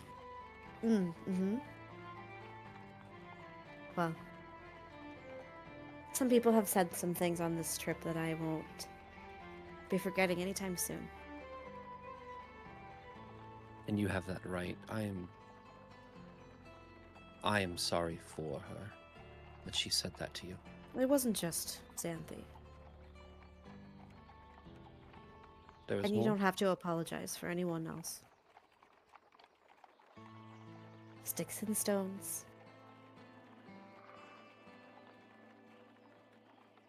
But I don't forget.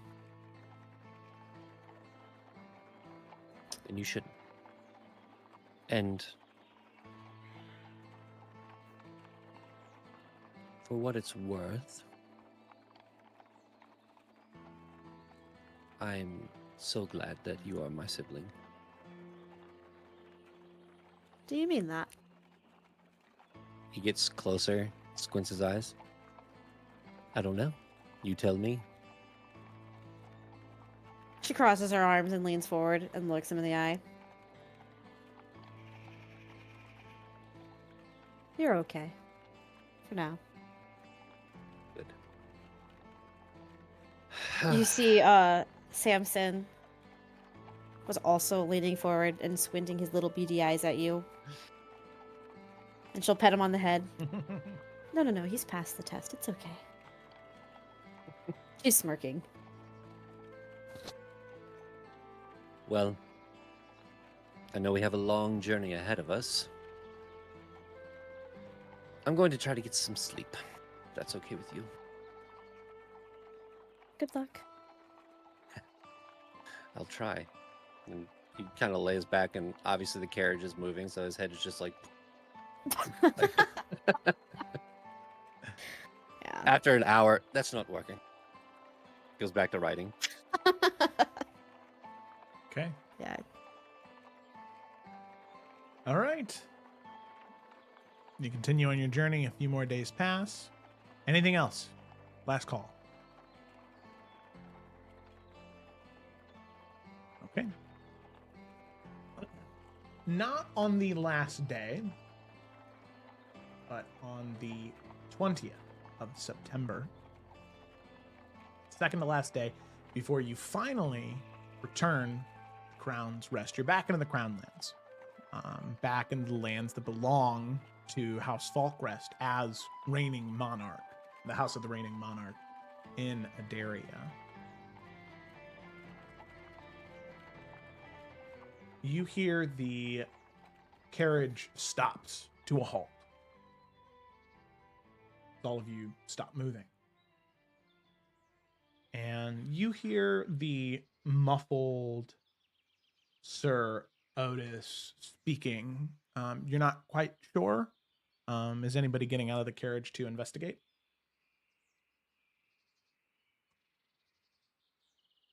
Yeah. I think Merrick would kind of open the door and like take a step out, but he wouldn't like fully leave. It'd be kind of just to get like a better view of what's going on up ahead. Yeah.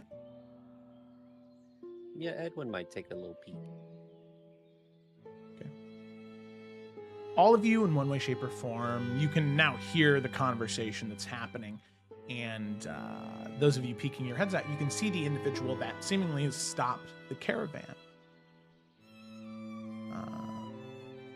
A figure of renown and infamy within the lands of Adaria. That of Elandor Vaithrin, the High Flamebringer of the Order, the Church of the Cleansing Tempest.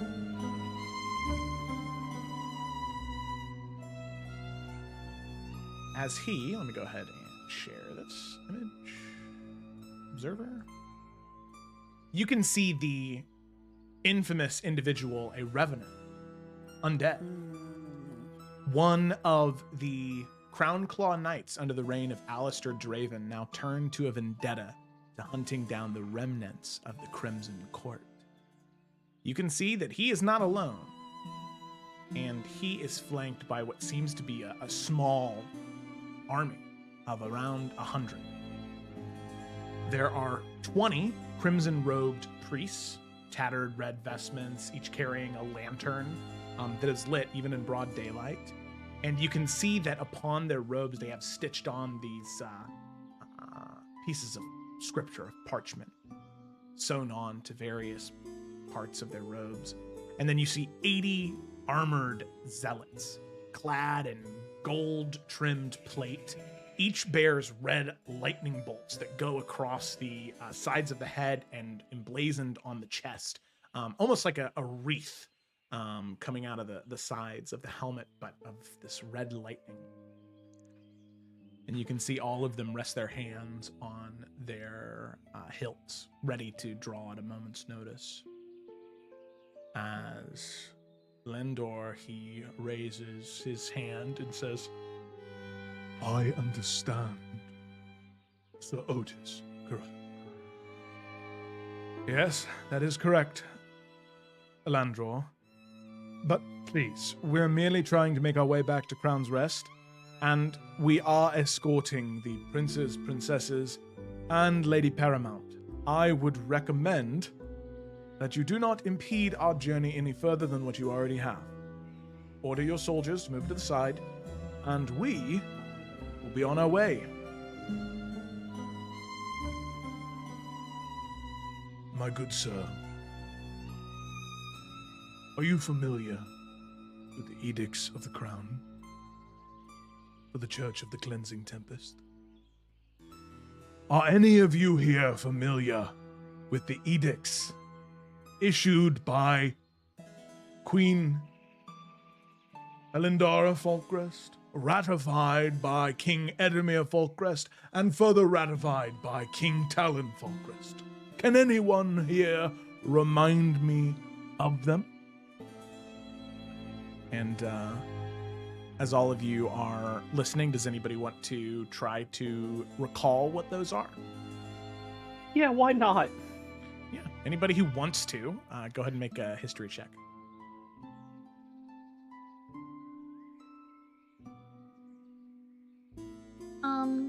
That being not Oh. funny. Get in there, girl. Jeez. I guess. Oh, Jesus Christ. damn. God damn. Okay.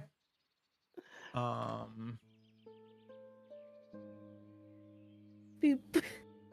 Is it in the Legend Keeper? I can just literally go to Here, the I was just page. gonna copy and paste what's in the Legend Keeper for you. That Nice. is the edict that was ratified, established by Elendara, and then ratified by the past two kings, your father included. What the Church of the Cleansing Tempest has authority to do. As Elendror, he just looks and says, Can anyone speak to me on what exactly we're allowed to do?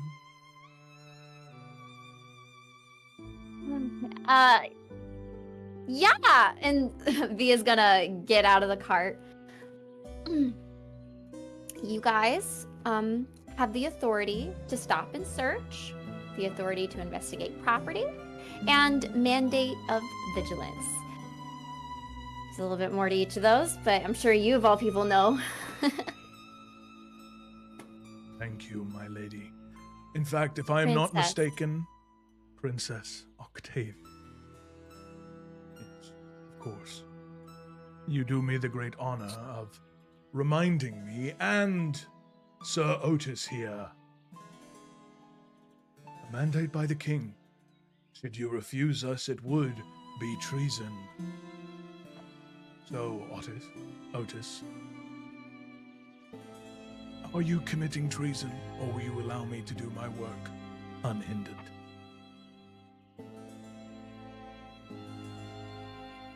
You must forgive me, my good sir. I am but a simple burgrave. I don't get out of Guild Arrow very often. Do what you need. I will not stop you. So, hearing that, anybody doing anything about anything on their person in particular? Can Kaylin? Sorry, guys, this is a bad idea. Speak up. Don't Eldritch Blast, please. No, are you Imagine. kidding me? I would trust just- you. Well, I guess buying time if anything else needs to happen. She's gonna say, "Excuse me, Kaylin Falkrest. I'm not trying to be disrespectful in any way, but we also have a direct order from the king to return, as we are acting as the king's hand, and there is grave importance that we return back to the keep as soon as possible. It is not that we don't want to allow you to do your job, it is that we are the hand of the king, and we are required to be back. It is not that I doubt you, my princess. Lady. My lady. Do you have some writ from the king that this is your mission? To return without interruption to Crown's Rest? As he slowly begins to walk closer towards the carriage. Man, motherfucker sent us a fucking Okay, guys. magical mess in our head. Okay, guys, Octavia has a forgery kit. I don't know if that's a dex thing, but I could try and be like, oh yeah, 1 minute, and then go write one. I feel like that's so bad. I think just trying to convince him with words is the way to go. I mean, I'll keep buying you time, girl. We have the pins that signal who we are. Everyone knows we're the heirs. I just We wanted are to going toss that in the ring I earlier appreciate- rather than later. For sure, for sure. I think letting Kaylin handle this is the play here. Via it is intelligence or dexterity, by the way. Oh, okay. I don't Intelligence think- or dexterity. Okay, so how about, depending how this conversation goes, Kaylin probably already knows that Via has a forgery kit, and so she can Find your be... time, girl. Oh, should I go do it? You just give me the verbal cue if you want me to go do it, okay? I hate making decisions in D&D. I've got to pee. I'm stressed. Okay. Oh no. I mean, all I'm saying is that, like, Kaylin is going to try to buy time and or try to convince him to fuck off. So, like, if you feel like that's a good idea as, like, a backup and it fails, I mean, what else are we going to do? You know what I mean? You're going to find the eggs and he's going to eradicate all of us? Is it also treason to forge the king's hand? Definitely is. I mean, Yeah, but we're the probably, children. yeah. You know, it's like I'm just signing my dad's signature on my absentee note. So, Lady Okay, let's back it Kaylin, in. Yes, do you have I said writ? have. She shows the pin. Hand to the king. And I have received a message via the spell of sending. Well, The important matter was highly confidential, and my Talon didn't want to risk sending it. the king, you mean? Yes. You may be his children, but you are still his subjects, correct? Correct. King Talon thought it would be safer to send us the information via sending. And if you have magic of your own, and if you would like to test that to confirm, you may do so. And like you said, he is my king. And I am going to obey his word. Make a persuasion check, Kaylin. I'm in guidance myself. well, I was gonna say Edwin. Are you sure you want to cast a spell in front of this guy? No, I sure don't. Don't do that. Please. Okay. Fire, baby. Oh, that's good. Love a 10, charismatic 21. queen. 21.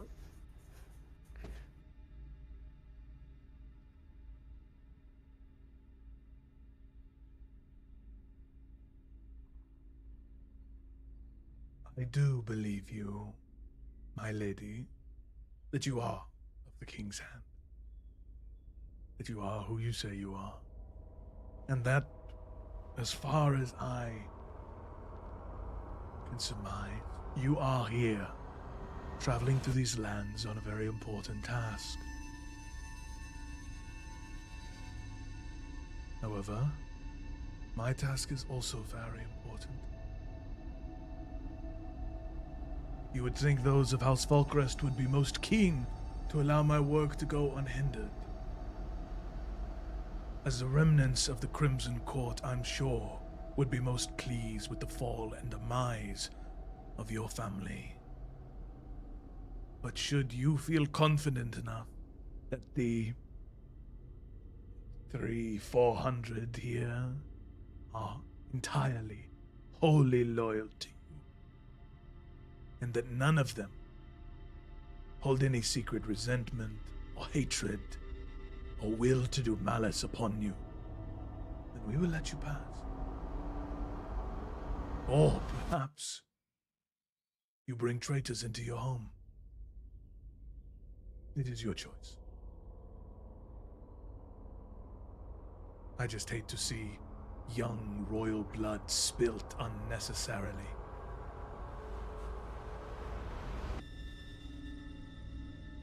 We will continue moving forward. I trust the company that I keep.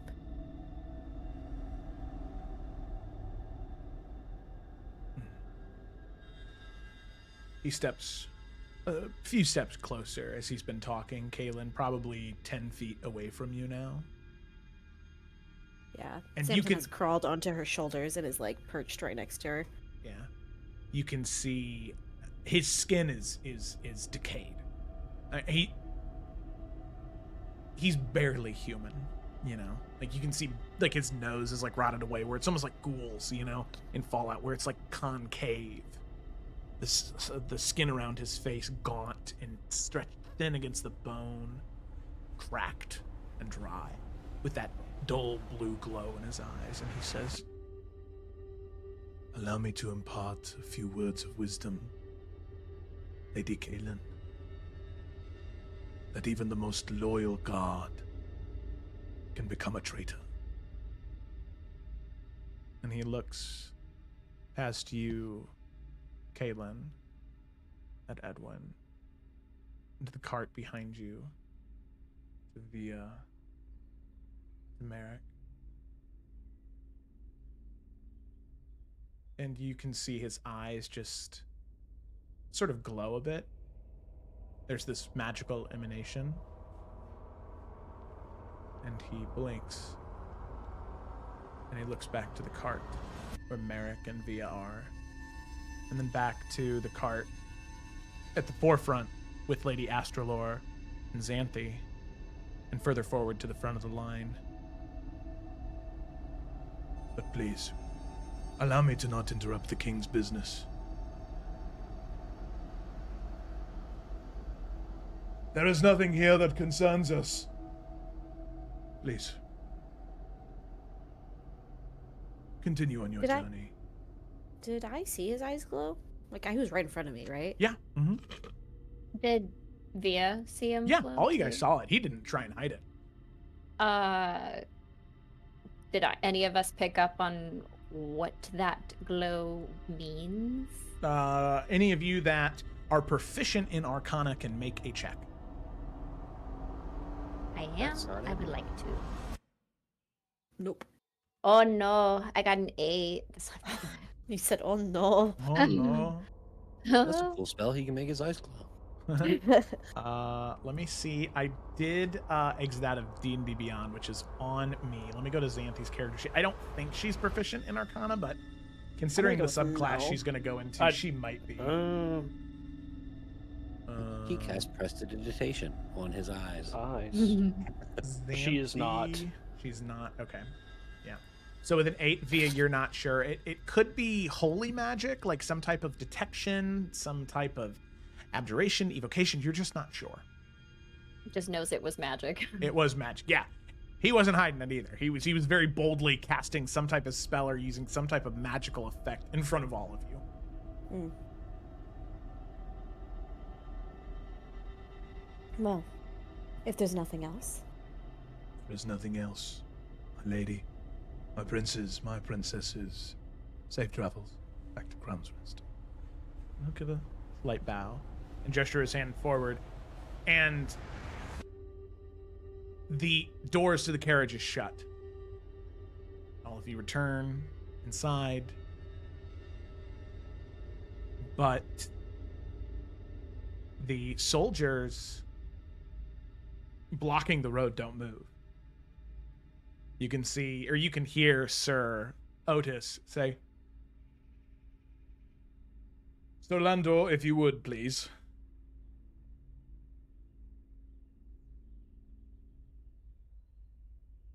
If you would please order your soldiers to move. They are no soldiers. Sir Otis.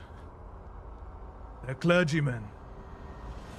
Come, make way. Allow the Lady Paramount and the princes and princesses to travel freely. And with that, the soldiers split. And the caravan moves, creaking forward. As all of you looking out through the windows, you can see the clergymen turn about face, just on opposite ends of the road, just watching, staring, as you slowly roll by, headed back to Crown's Rest. And on that note, that is where we're going to go ahead and end tonight's session. Thank you all so much for watching. Jesus.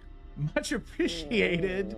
Very excited to continue next week with just a little bit of a flashback for the conversation that Lady Valora and Xanthi have. So that way, Xanthi's going to talk to her grandma. Yeah, do you have a question? What's your question? What the hell, man? That's a great question. Elaborate. Explain. Explain. Guys, he's a good guy. What are you talking about? No. he ain't. That's a good guy who's Edwin- like, oh. The one small thing, Edwin is definitely, when we get back in the cart, just gonna say to Kaylin, we really need to talk to Dad about that guy.